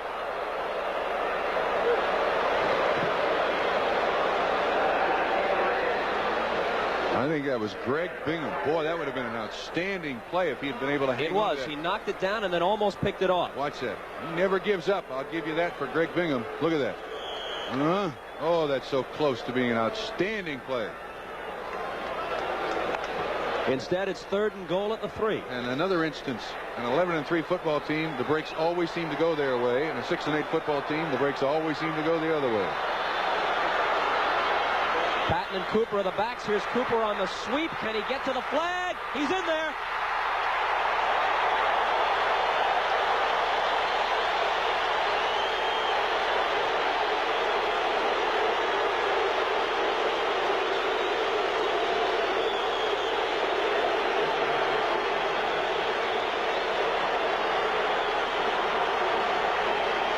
Earl Cooper's first rushing touchdown of the season. His first touchdown period. Hasn't scored one on the pass reception either. His first touchdown of the season. And all the fans are yelling, Coop, Coop, out of Bryce. Wershing now will try and tack on the 14th point. So the 49ers, after a scoreless first half, score the first 2 times they get their hands on the ball in the third quarter. And lead 14-0. 9 plays, 65 yards. The final 3 yards by Earl Cooper, his first touchdown of the 1981 season. 14-0, Niners. Earl Cooper diving in for the 6 points, and this has become all too common in professional football. Ask Drew Pearson and ask Duriel Harris about jumping up in the air and spiking the football. Both had injured knees. That is dumb to do. Tullis fields it at the 10. Willie Tullis to the 20 and the 25, and that's about it. You mentioned Drew Pearson. When the Eagles and the Cowboys met earlier this year in Philly, he labeled it the thriller in Philly. Now today's game between the Eagles and the Cowboys he's calling Malice in Dallas. Except that Philadelphia is leading 10-7 at last report, right? And there you see the numbers on the last 49ers scoring drive. Didn't take him much elapsed time. 9 plays, 65 yards, less than 3 minutes. To say the least, the Oilers are not a great catch-up football team. They trail now by 2 touchdowns. Mike Holston in motion. Nielsen pumps once, comes to Holston at the 30-yard line. Can't keep his footing and settles for a gain of 4. Now, I don't want to make enemies in Houston. But that ball was once again underthrown, and it was only thrown 4 yards deep and 12 yards or 15 yards to the sideline. If that's the most steam that Gifford Nielsen can put on a football. Look at this. Into the ground. Holston has to go down on his knees to catch it. I repeat, if that's the steam that Nielsen puts on a football, the Houston Oilers are in trouble. Now, he may be feeling the effects of that shoulder injury that kept him out for almost 10 weeks, but that is not zip on the ball. 2nd and 6 at the 30-yard line. Boom! Adger Armstrong. Let's see if they rule this a reception and a fumble. They will. The indication is he caught it, he fumbled it, and the 49ers have it.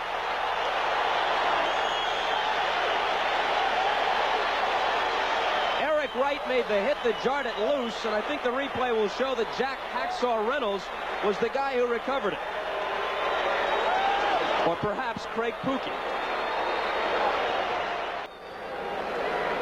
It was Craig Pookie who made the fumble recovery after Eric Wright jarred it loose. Watch this pass. That ball's up there 1,001, 1,002. That is entirely too long for that ball to be in the air. If I were Adger Armstrong, I would have a talk with Mr. Gifford Nielsen about hanging me out to dry. Throw the ball to him. Give him a chance at least. That's 4 or 5 times that he's done that today. One thing in defense of Nielsen, though, while you're counting, the replay was in slow motion. Well, but still, I mean, it's a second and a half in the air to get to the ball carrier, and it's 7 yards away. Leading 14-0 Montana to the air. He hits Eason Ramson, the reserve tight end, and Ramson is inside the 15-yard line for a 49er first down. 13-yard pickup. Dallas goes ahead midway through the third. Danny White to Butch Johnson, 36 yards for the touch, 14-10.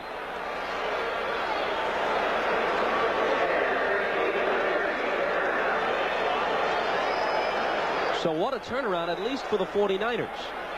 After neither team was able to put a point on the board through the first 30 minutes, San Francisco might be in the process of scoring 3 straight times. They lead 14-0. They're at the 13-yard line of the Oilers. Montana to the sideline, finds Dwight Clark. Clark is collared inside the 5 by Robert Brazil.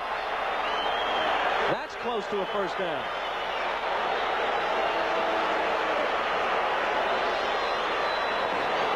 Once again, the 49ers just dinking it here, dinking it there, not trying to get all in one big play. It is 1st and goal, San Francisco. As we pause briefly for station identification, this is the NBC television network. KRON TV, Channel 4, San Francisco. This is just a little flat pattern by Dwight Clark, and there's no one there to tackle him. You see the ball zipped out there by Joe Montana, which is the difference in this ball game between Gifford Nielsen and Joe Montana. 2 tight ends in. He goes to the air and incomplete. Ooh.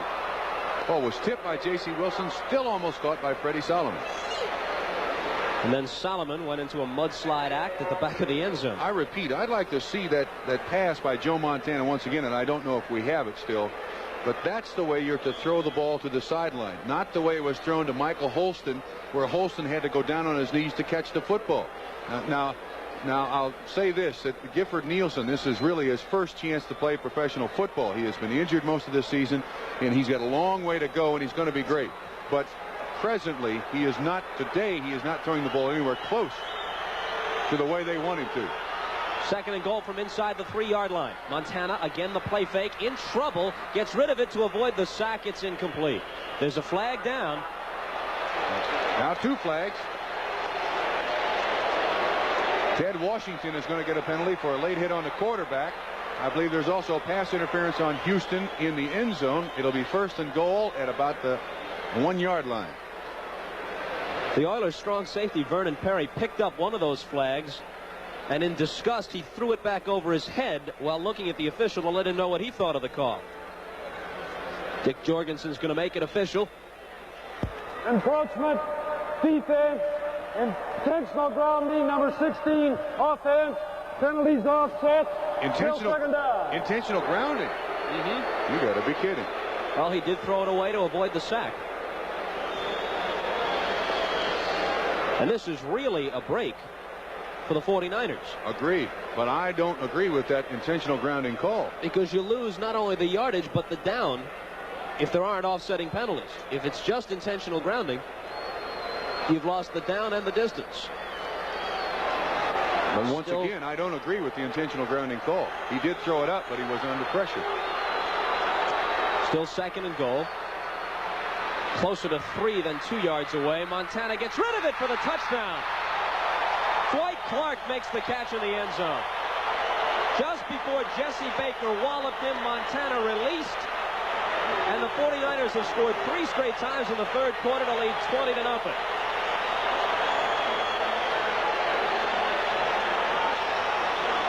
Football is fun when you're winning, and as I said, the breaks always seem to go your way. This is a great job by Baker, but look at that by Montana. Ball is delivered on the money, running to the sideline, probably the most difficult pass to throw, let alone complete, that you can think of in the game of football. For Clark, who has better than 80 receptions this year, his 4th touchdown.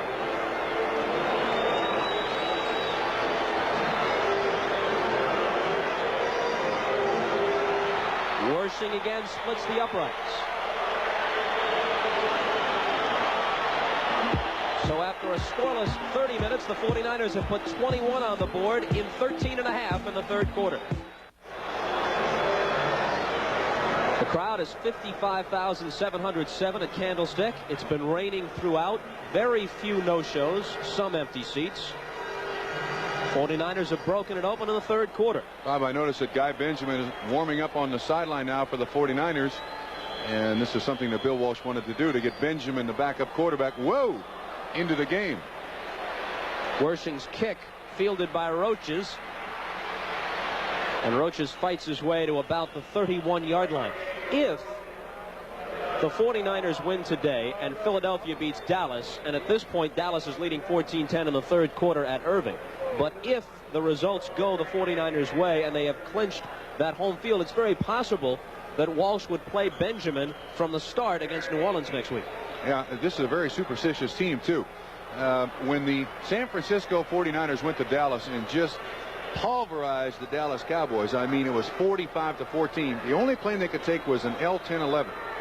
Now, every time the team travels, Eddie DeBartolo, the owner, is so superstitious that every time the team travels, they take an L-10-11. Gifford Nielsen's pass is swatted down at the line of scrimmage.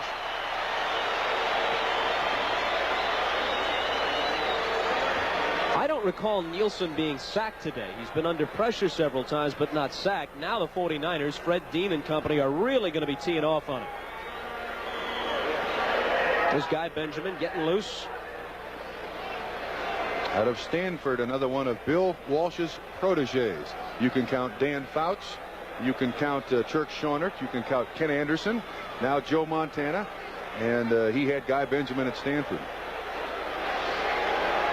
They go with the draw play. Earl Campbell carries. A flag goes down. He has first down yardage, but let's see what the call will be. That's Campbell's longest run of the day. Holding Houston. That nullifies a 14-yard gain. And nothing is going right for the Oilers today. Even though the Oilers have lost 8 times, they have not been shut out this season. They are staring at their first shutout, 1981. Holding number 60. Offense, still second down. Ed Fisher. I believe Ed Fisher is lined up on your right. He is the right guard. There he is right there in front of you. Grabs a hold of the jersey. Shame on you. Holding number 79, Jim Stuckey. That'll be 1st and 20. To clear up that point earlier about home field advantages in Super Bowls for the trivia buffs out there, the Super Bowl a couple of years ago when the Steelers beat the Rams was played at the Rose Bowl. So while the Rams had plenty of people rooting for them, technically that was not their home field. It was their home area, not their home field. Yeah, the year before, Dallas-Pittsburgh, it was in the Orange Bowl in Miami. That's right. Ken Burrow makes the catch and pays for it at the 25-yard line. Hit by Keena Turner and Fred Dean. I understand Keena Turner has been offered a radio talk show tentatively titled The Mike and Keena Turner Show. No. I do not make these things up. This is legitimate. Fred Dean avoided injury right there. For once, he's thankful that that turf is slippery, so it wouldn't put pressure on his knee. Mr. Turner of the Mike and Keena Turner Show, you said? That's right. Okay. That's what they propose. Nielsen running for his life on 3rd and 15. Gets it away on the run and incomplete. Almost a diving grab by the rookie Mike Holston from Morgan State. Good job by Nielsen there to avoid the rush more than once. He was flushed out of the pocket, and there is no real. Chicago now over Oakland, 14-6 in the third quarter, and they're playing just across the bay, I believe, aren't they? You know, Chicago has made things very difficult for some contenders this year in the AFC, beating San Diego and Kansas City earlier. The Bears occasionally come up with a surprising effort. A week ago, they topped Minnesota. Solomon and Hicks. Speaking of topping Minnesota, how about that game yesterday? Detroit over the Vikings. Well, has the Minnesota ball club gone into a tailspin late in the season, and Detroit coming on just when it counts.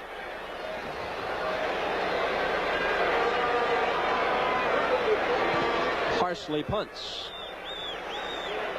Good one. 30-yard line, Dwight Hicks.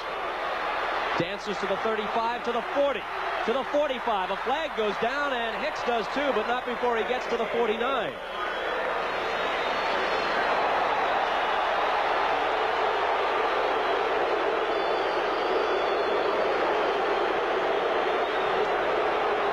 A 46-yard punt with a 20-yard return, and we await the call.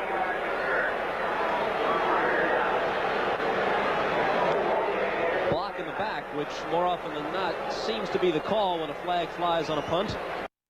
Just across the bay, I believe, aren't they? You know, Chicago has made things very difficult for some contenders this year in the AFC, beating San Diego and Kansas City earlier.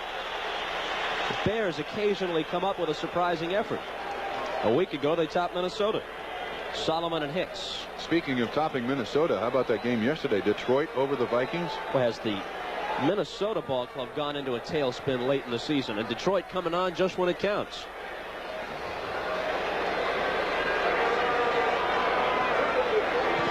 Parsley punts. Good one. 30-yard line, Dwight Hicks. Dances to the 35, to the 40, to the 45. A flag goes down, and Hicks does too, but not before he gets to the 49.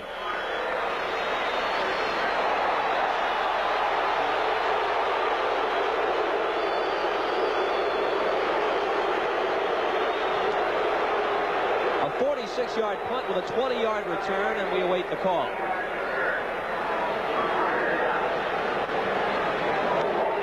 Block in the back, which more often than not seems to be the call when a flag flies on a punt. Guy Benjamin is going to come in at quarterback now for the 49ers with 11 seconds to play in the third quarter. You know, if I may make a comment on that particular call, that blocking in the back. Illegal block above the waist, number 53, receiving team. First down.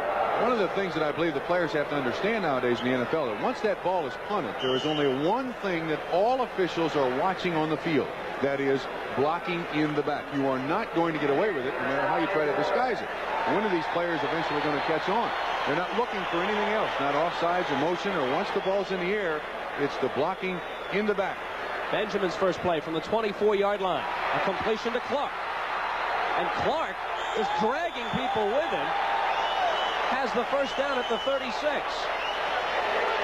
But Vernon Perry eventually wrestled him down. Excuse me, but if I may make a comment, I believe Dwight Clark should be sitting on the bench right now. There is no reason at 21-0, the second to last game of the season, to have Dwight Clark in there. He is a valuable member of your offense. That ball is zipped out to the sideline.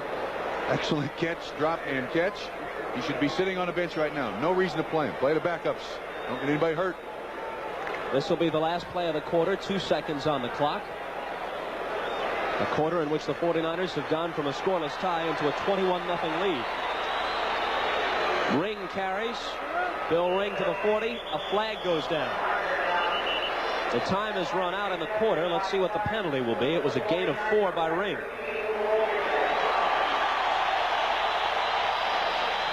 Against the 49ers.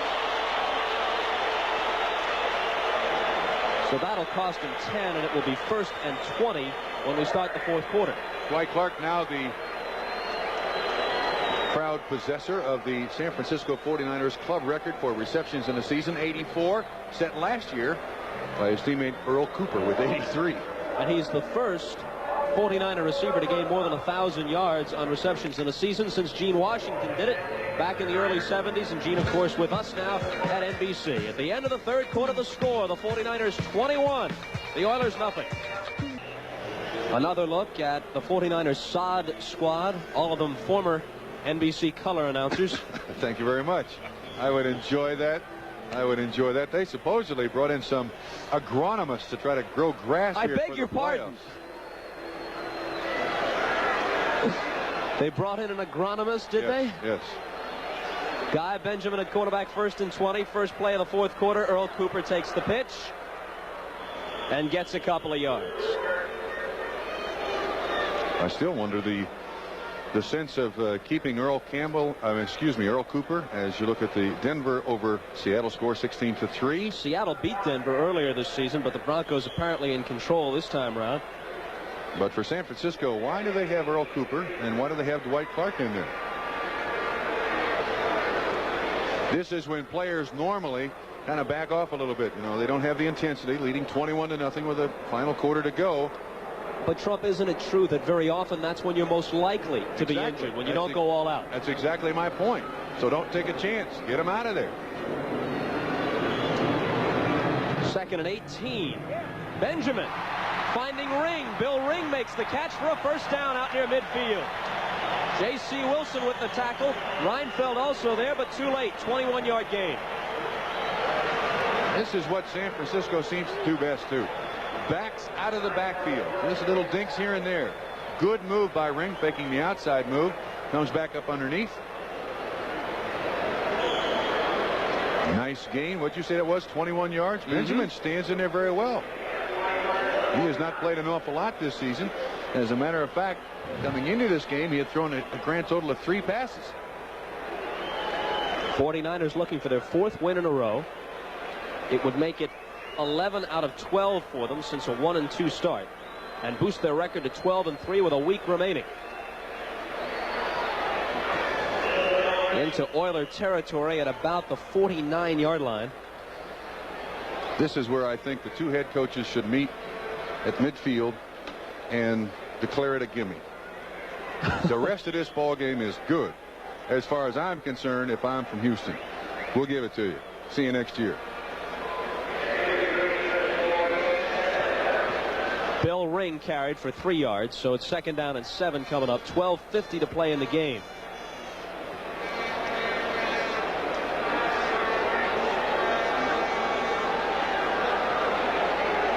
Benjamin and Montana have used 9 different receivers in this game. Here's one of them, Earl Cooper. Boom, down he goes for a loss. That was Cooper's 5th reception. Dwight Clark also has 5. Charlie Young has caught 4. 9 different 49er pass receivers in this ballgame. Avon Riley, number 53, made initial contact on that play. They lost 5. It's 3rd and 12 coming up. Bit of fog rolling in here at Candlestick, as it usually does, which may make it difficult for Trumpy to catch his flight back to Cincinnati. Look at that. Isn't that awful? Last week, the Oilers on offense, they only had 154 yards and 1. This week, 180 so far in this game. Benjamin finds a receiver close to a first down. Freddie Solomon with the catch. And it looks like they're going to have it. Now, see, this is what happens when it's 21-0 in the second last game of the season. Tempers flare. Flag down, too. Well, should be offsetting penalties, and we'll go at it. See what happens. All right, it's in San Francisco. Usually they catch the guy in this situation who retaliates. Never the guy who throws the first punch or the first elbow. It's the guy that fights back. Personal foul, unnecessary roughness, number 87, offense, still 3rd down. So they hit Dwight Clark. Chicago has extended their lead on Oakland to 21-6 with 5 minutes to play in the 3rd quarter. Vince Evans has thrown 3 touchdown passes for the Bears. 15 from the 44-yard line. And I see Dwight Clark is on the sideline. Mike Schumann is in. He comes out to the left side along with Mike Wilson. Good move, Bill Walsh. Save him for the playoffs. You know, you mentioned the rather anemic total offense for the Oilers in this ballgame. A year ago, they were second overall in the league in rushing offense on average per ballgame. This year, they have slipped to 21st in the league, losing an average of 71 rushing yards a ballgame, comparing this year to last, even with Earl Campbell. And Campbell, unless he breaks one for 90 yards, will probably go his 9th straight game without breaking 100. And Dwight Clark is back in the ballgame. There are very few things with the years that I've been associated with Bill Walsh that I disagree with, but this is one of them. There is no reason for Dwight Clark to be in there. Hopefully he will not get injured. 3rd and 15. A flag goes down. The pickup is only about 10. That's going to leave them short of what they need for the first down. Wilson made the catch. No, make it Clark. Dwight Clark on the catch.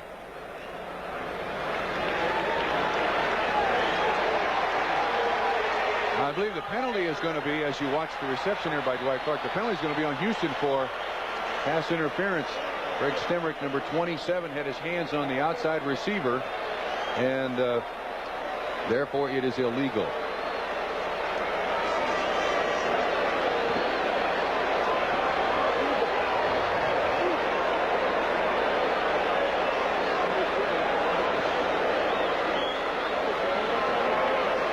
And another walk backwards.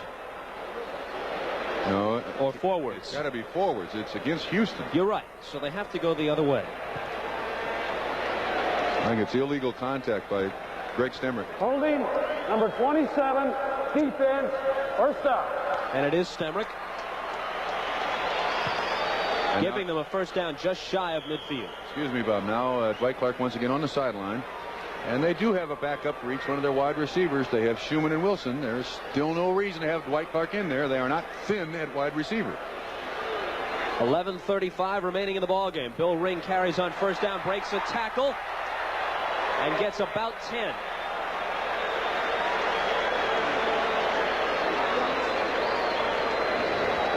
I think this will show you that the San Francisco offense is still playing. Oh, that is dangerous. At that point in the ball game, 66, who is Alan Kennedy taking on Skogstad. I hate to see that. I hate to see that. That is legal. They are blocking or clipping between the tackles, and that can result in surgery. Oh, I hate to see that. That's not what the game is about. Ring gets the first down. It was second and less than a yard. Art Stringer makes the tackle, number 56. Ring is a youngster out of Brigham Young. Technically not a rookie. He had a few games of NFL experience prior to this year. Look at that. that Says a lot. 20-6 in first downs. They had just 7 first downs last time they played against Cleveland. So that's so far 13 in 2 football games. 21-0 49ers. 10:15 to play in the game. Benjamin in relief of Montana. Finds the target, Cooper. Cooper is inside the 30 to the 27-yard line of the Oilers. His 6th catch on the day. You know, in the last 2 weeks, Earl Cooper has literally changed personalities. They were very worried about him earlier in the season. He had not had a lot of playing time, and he shows right here something that had been a problem for him. He puts his head in there. In previous weeks, he kind of shied away from contact, some of the San Francisco 49er coaching staff felt.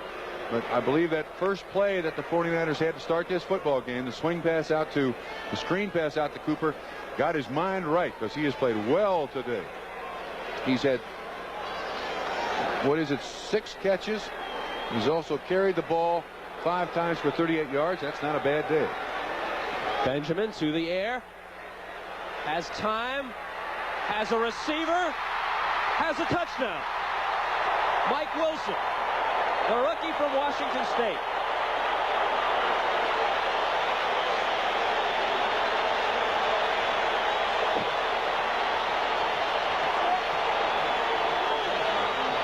Bob, I would venture to say that Wilson is probably a third or fourth receiver. You see Benjamin looking left, has the presence of mind, and he guns it to Wilson, who was one of those backup receivers. He's the guy that came in for Dwight Clark. 6 points. First NFL touchdown for Mike Wilson.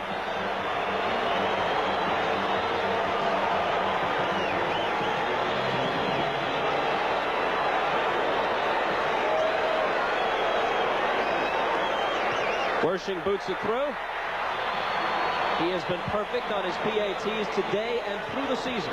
That is not only his first touchdown, that is his first catch of the season. 1 catch, 1 touchdown. 9:15 to play in the ball game. It's 28-0 49ers. There's the snake. Just another day at the office. I want to correct myself. That was Wilson's 8th reception of the season. His first for a touchdown. And Mr. Stabler has not seen any action today. I also want to correct another thing. I said that they took a plane to Dallas. Well, it wasn't to Dallas, but somebody was telling me one of the games that they traveled to, the 49ers, they took the L-1011. They continue now to fly on L-1011s. They took one last week to Cincinnati. We'll get this all straightened out here. We got 9:13 left in the fourth quarter. Reverse. They give it to Avon Riley. Riley busting outside. 40-yard line, might go all the way. Dwight Hicks has a crack on him at the angle, and he gets him out of bounds. All right, we got some action. To the 33-yard line of the 49ers, a 56-yard return. How about that for individual talent, though, by a linebacker? 53, Avon Riley. 6'3", 211 pounds, a 9th-round draft choice out of UCLA, and he can flat run. I mean, that shows me good speed.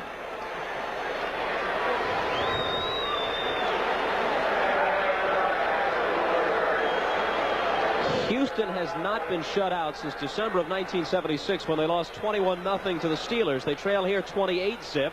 Just under 7 minutes to play. Nielsen throws to Ken Burrow, and 0-0 tries to come back the other way with no success. Milt McCall, 53, was there. Boy, that was a bust.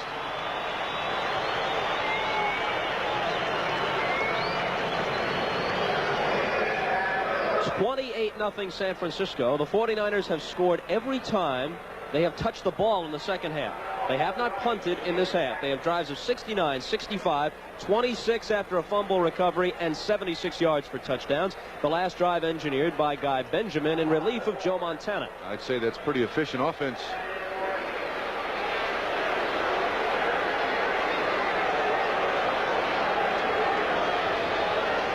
Second and 14.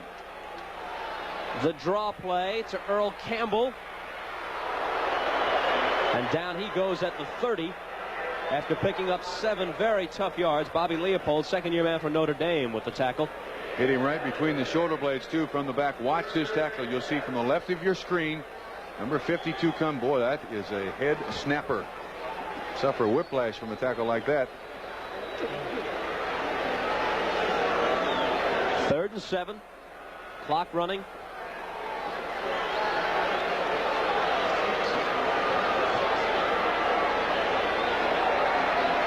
Nielsen in trouble, avoids the sack, and Adger Armstrong can't hold the ball. That was flat dropped. And Dave Casper, 87, was wide open once again as he walks back to the huddle. Hands on hips. Adger Armstrong doesn't drop many. There's Casper wondering, what do I have to do to get the ball? Clock was in error a moment ago. They've got some lights out, a couple of bulbs out on the clock to our right. So let's tack on about a minute. We've got 8:06 to play in the ball game. 8:06. 4th down 7, and obviously with nothing to lose, and in truth very little to gain, they go for it. Nielsen in big trouble. They get him on the sack off the blitz. Tina Turner, number 58, came through, and that is their first sack of the day.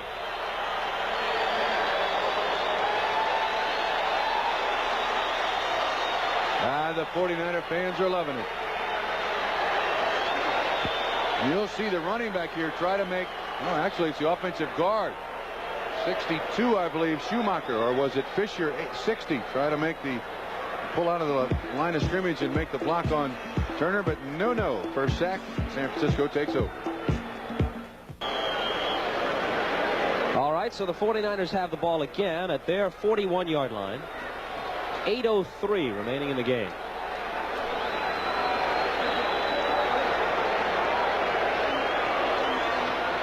Benjamin stumbling a bit, and the pass falls incomplete. He was open. Freddie Solomon the target. 49ers continue to throw it. And every incompletion, of course, that means that the clock stops. I'm surprised they don't put in 2 tight ends and just run the ball. Benjamin had completed 6 straight after coming into the game. That was his first miss.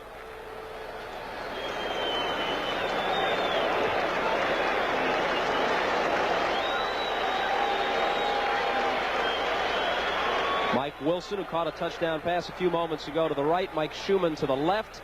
Bill Ring carries on second down, and 3 or 4 very tough yards. Ring was with the Steelers a season ago and roomed briefly with Rocky Bleier.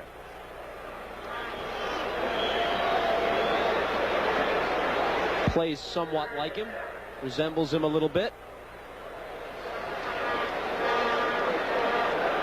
7:28 remaining in the ball game, and the clock running. He is out of BYU too. Normally BYU produces pass receivers and quarterbacks, and their running backs are little known athletes. He seems to run with a certain amount of reckless abandon. 3rd down and 7. Benjamin is brought down. Art Stringer came through, number 56, to grab him. Second sack of the day for the Houston Oilers. And you see the blocking up front. Stringer comes to the outside, untouched. Just manages to get a hand on the shoulder pads of Guy Benjamin, and Benjamin manages to hang on to the football. 4th down, and Jim Miller in the punt. He's been able to keep his foot dry in the second half. Up until now, this is the first 49er punt since halftime. They put the rush on. Tullis got close to it. Roaches fields it at the 30. Look out. 40, 45, 50. Needs a block. 40-yard line. And out of bounds at the 30. So that's the second consecutive outstanding kick return for the Oilers. Avon Riley had a big one on a reverse on a kickoff, and now a 40-yard return by Carl Roaches on this Jim Miller punt.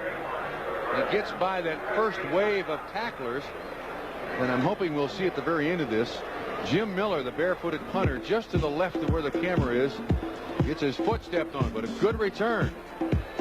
And the Oilers still not giving up. As I mentioned, Jim Miller, in trying to assist on the tackle, got his foot stepped on right there. I think he's trying to determine whether or not stitches are needed, but that is one of, obviously, the drawbacks of being a barefooted punter. Trying to avoid the shutout, Gifford Nielsen goes back to work at the San Francisco 30-yard line after the 40-yard run back by Roaches. Earl Campbell again, stopped by Craig Pookie, number 54. The inside linebackers for the 49ers, Tennessee products, a decade apart with the Volunteers. Reynolds in his 12th season in the NFL, and Craig Pookie in his 2nd. Campbell now 16 carries, 48 yards. Last week, 15 carries, 30 yards. Exactly 6 minutes left. 2nd down, 7. Loose football off the snap. Wow. 49ers think they have it. And the officials say they're right. The second Oiler turnover of the ball game. Bobby Leopold, number 52, makes the recovery. I'm not sure exactly what happens there, although it does appear that Carl Mock pulls out very quickly, and that may have caused the fumble. You'll watch the exchange from center, and it appears that Carl Mock does not get the ball in the right spot because he knows immediately that there was something wrong with this snap. Watch his head turn around immediately. He knows the ball is not delivered correctly, and you see the ball on the ground or in the air about to go to the ground. Anyway, San Francisco's ball, and the kicker's foot, Jim Miller. Guy Benjamin trying to give him some work. is not what he had in mind, though, as he's driven back to the 20-yard line. They'll spot it at about the 25, a loss of 8 on the sack. So they're not going to run the clock out. They want to give Benjamin a chance to run a few plays, put the ball in the air. That's the second, make it the third Houston sack of the day. This is a Benjamin sandwich here. And this sounds ridiculous, but I would think that would help Guy Benjamin. He has not had a great deal of activity this season, and when you get hit a couple of times, why, you know it's a football game. Stand out there and just throw it without being bothered. It's like practice. 5:20 remaining. 2nd and 18. And that came a lot closer to Bob Trumpy in the booth than to any eligible receiver. Good coverage by Robert Brazil, standing right out there. Kind of disrupted the screen pass that they were trying to set up. And Benjamin made the wise choice in just throwing it out of bounds. 3rd down and 20 or 18. There's 8 minutes and 37 seconds to play in the game in Dallas, and the Cowboys at last report maintain that lead over Philadelphia at 14-10. Let's take a look at some of the extracurricular activity. Craig Stemrick, fine player, but the frustration of a 6-8 staring at a 6-9 season, down 28-0. Anything can happen. Benjamin needs 18 yards, completes his pass to Ring, but Ring is brought down at the 28 or 9-yard line, and they'll have to punt. Ted Thompson makes the tackle, 51. Now, Bob, this has got to stink. Jim Miller is coming on the field, and he got stepped on that bare foot, and that's where his foot makes contact with the football. This has got to sting.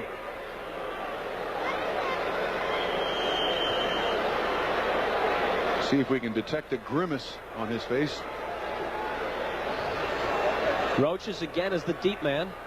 He returned Miller's last kick, 40 yards. Miller gets off a decent boot. Roaches fields it back near the 30-yard line. Oh, he's got a lane. He's got a lane. 40-yard line and out of bounds near the 42.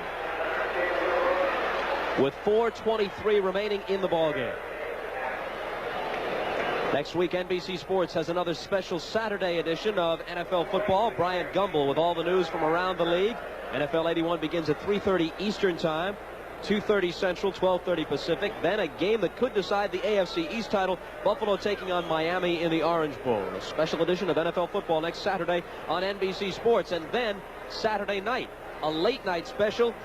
Dick Enberg and Al McGuire will be at Pauley Pavilion. Number 7 DePaul takes on the Bruins of UCLA, 11:30 Eastern Time for that one. And Dave Casper is on the receiving end of this first down pass at the 40-yard line. He has been open all day. 19 yards on the catch. I believe he's been lobbying with Gifford to throw it down there, and been on Gifford's back all day for throwing the ball rather haphazardly. That one he threw with some steam on it.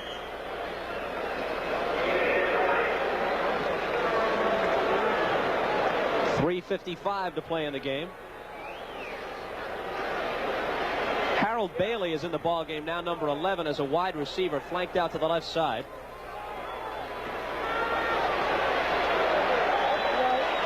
Absolutely nothing. Bobby Leopold led the charge, number 52. He's gotten a chance to play in the second half and has performed very well. Bob, away from the football game you mentioned in that last promo, the next Saturday, NBC will have this, that, and the other featuring Brian Gumbel. I don't know if anybody said it on the air, but I'm really sorry to see NBC Sports lose Brian Gumbel. He is one of the rare talents you can find in this world of ours. And I will forever consider him my friend, and I wish he weren't leaving NBC Sports. But his talent is probably too big for what we do here in the booth just watching football games. And I want to wish him the very best of luck, and hopefully I can still call him Bryant. I don't have to call him Mr. Gumbel. He has promised to remain your friend even while doing the Today Show. You'll be happy to learn. Adger Armstrong makes the catch. Craig Pookie makes the tackle.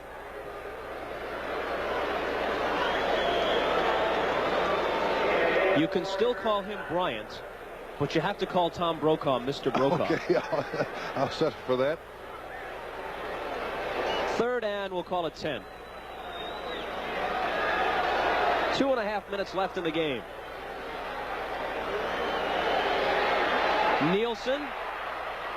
Coleman makes a nice catch, but he's short of the first down.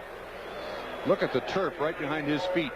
He must have dug up about 1.5 foot of turf. Look at that. Look at the way it's folded up there. It looks like a sea as opposed to ground. My goodness gracious. The Oilers were averaging 116 yards rushing per game coming into today's game, and they have rushed for about 52 yards today. Yeah, the 49ers have to this point given up 13 points in the last 3 games. And that includes this game if they continue to go. There's Eddie Biles. I'm sure he was hoping for a lot better performance out of his team today. We've reached the 2-minute warning with the score. The 49ers 28, the Oilers 0. The executive producer of NBC's NFL Football is Don Ohlmeyer. Coordinating producer Ted Nathanson. The telecast of today's game at Candlestick, produced by Roy Hammerman, directed by Jim Cross. Technical director Wayne McDonald. Associate director Fred Witten. Kurt Cornell handled the stats for us here in the booth. Mel Corbin and Bob Coffey were our spotters, and Vic Sterling our stage manager. Bob, you want to know the dominance of the 49ers in the second half? The Oilers have not converted on a 3rd down. 0 for 5. And they have just 1 first down this half. They need 5 on 4th down, and they don't get it. Flag goes down, however. Interference. Lynn Thomas, the rookie from Pittsburgh, number 28, had the coverage and knocked the ball away from Dave Casper. Lynn Thomas is one of 11 players from the University of Pittsburgh. All rookies, I believe. Yes, all rookies who are contributing, not only playing in the NFL, but contributing heavily to the various teams around the league. 11 members of last year's Panther squad now rookies in the NFL. Now the 49er fans, those few left, lobbying for a shutout. This is a tough call by the official. You see good pressure by Reese, and Gifford nails that one. And it looks like the backhand on the backside of Dave Casper resulted in the interference. Anyway, 1st and 10 for the Houston Oilers. 1:54 left in the ball game. Nielsen has his completion to Casper. Casper is wrestled down at the 16-yard line after a gain of 9. Dan Bunz got in on that stop. Former 1st-round draft choice out of Cal State Long Beach, number 57.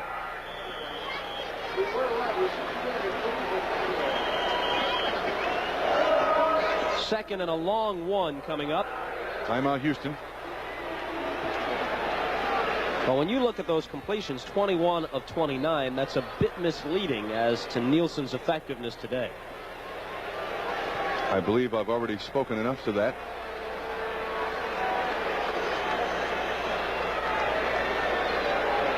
There aren't many words of wisdom that Ed Biles can impart at this stage to Gifford Nielsen. 1:29 left, down 28-0. It was 0-0 at halftime. The 49ers scored the first 4 times they touched the ball after intermission, and that was that. In fact, on a day like this, and with the Oilers' sputtering attack, it was really over after they went up 14-0. There was very little doubt after that.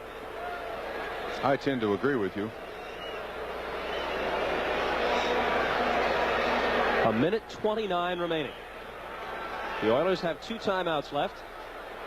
Playing now to avoid the shutout. Ball at the 16, 2nd and a long one. Tim Smith and Harold Bailey, the 2 wide receivers on the right side.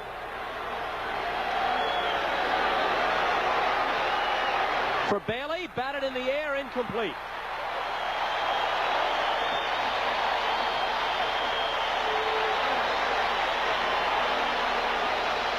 That's Saladin Martin on the coverage. He let us know before the game that's the way he wants his name pronounced. Not Saladin, Saladin Martin. This is a great recovery by whatever his name is. Harold Bailey, a young man who was drafted as a quarterback. Yeah, from Oklahoma State. From Oklahoma State. And can also play defensive back. And has played on the special teams. Armstrong. Big hole for Armstrong, but it was closed down pretty quickly by Dwight Hicks. Who gave him Hicks one of tripped those? him up. Who gave him one of those hot licks? You'll see Armstrong break up through the middle here. And a knee-high tackle. Yes, sir. Hello, Candlestick. Got him the first down, however, at the 9-yard line, and here's the pass into the end zone, and interference is going to be called. Good call. Intended for Tim Smith, number 83. It's going to be 1st and goal for the Oilers. So with 57 seconds left. Number 29, defense, first on the 1-yard line. Martin on the interference. The Oilers have as good a chance as they could ask for to get on the board. So they will not be shut out, apparently.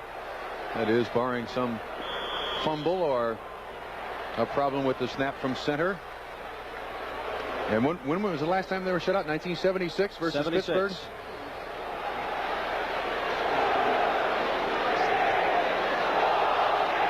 The Oilers have 2 timeouts left, so they can keep the ball on the ground and try and punch it in.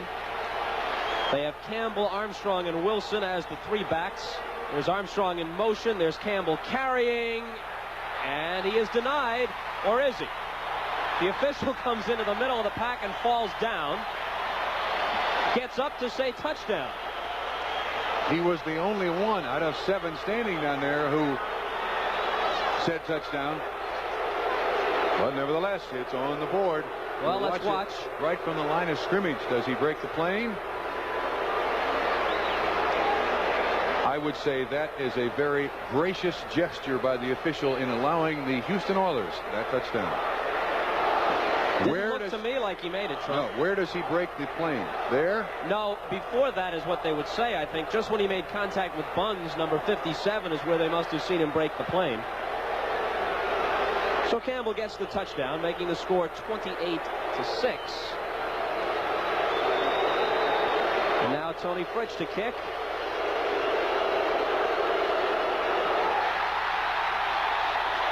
And just about typifying the way things have gone all day for the Oilers, it's blocked by Archie Reese. And there ensues a hearty celebration. I tell you what, though, Bob, that's a beautiful picture when you can see athletes who are winding down their season knowing they're going to the playoffs. That's nice to see some of that outward emotion. It's so difficult that when you're in a situation of being 11-4 and now, or 11-3 and now 12-3, your coaches don't want you to really display that outward emotion that you're overjoyed at going to the playoffs, but there's nothing wrong with that. I don't blame Archie Reese for being excited. So it's 28-6. Watch it again. Nielsen holding, Fritsch kicking. And all you can see there is the reaction of Tony. I think he hit it fat. You saw some of the mud fly. The touchdown for Campbell, by the way, was his 10th rushing TD of the year. 47 seconds left.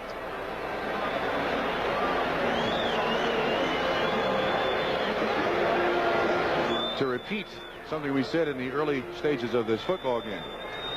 Eddie Viles told me before the football game that Earl Campbell will not be traded.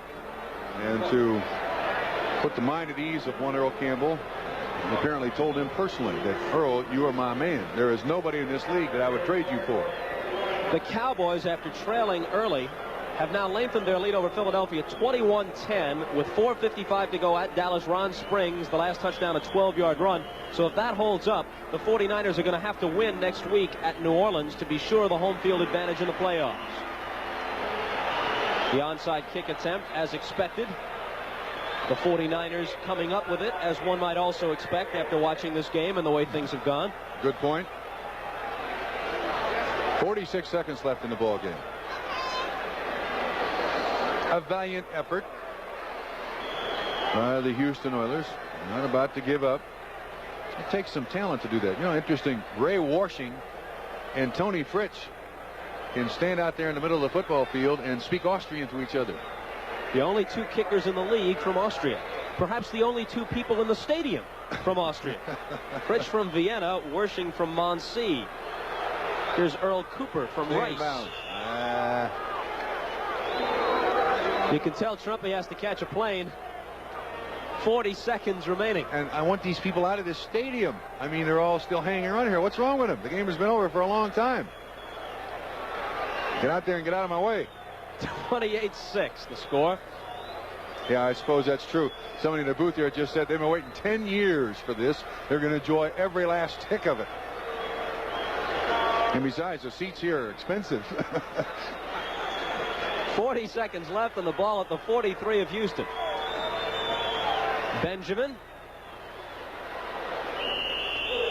on the handoff to Cooper, who was hit and pushed back, barely back to the line of scrimmage. 30 seconds to play. Houston has timeouts remaining. They show no inclination to use any.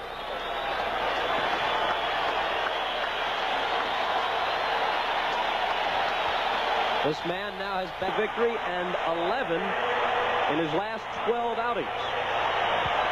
The 49ers are 12-3 on the season. And the Oilers are 6-9. 2 seconds, 1. Situation reflected on the face of Eddie Biles, and the final score, the 49ers 28 and the Oilers 6. It was 0-0 at halftime.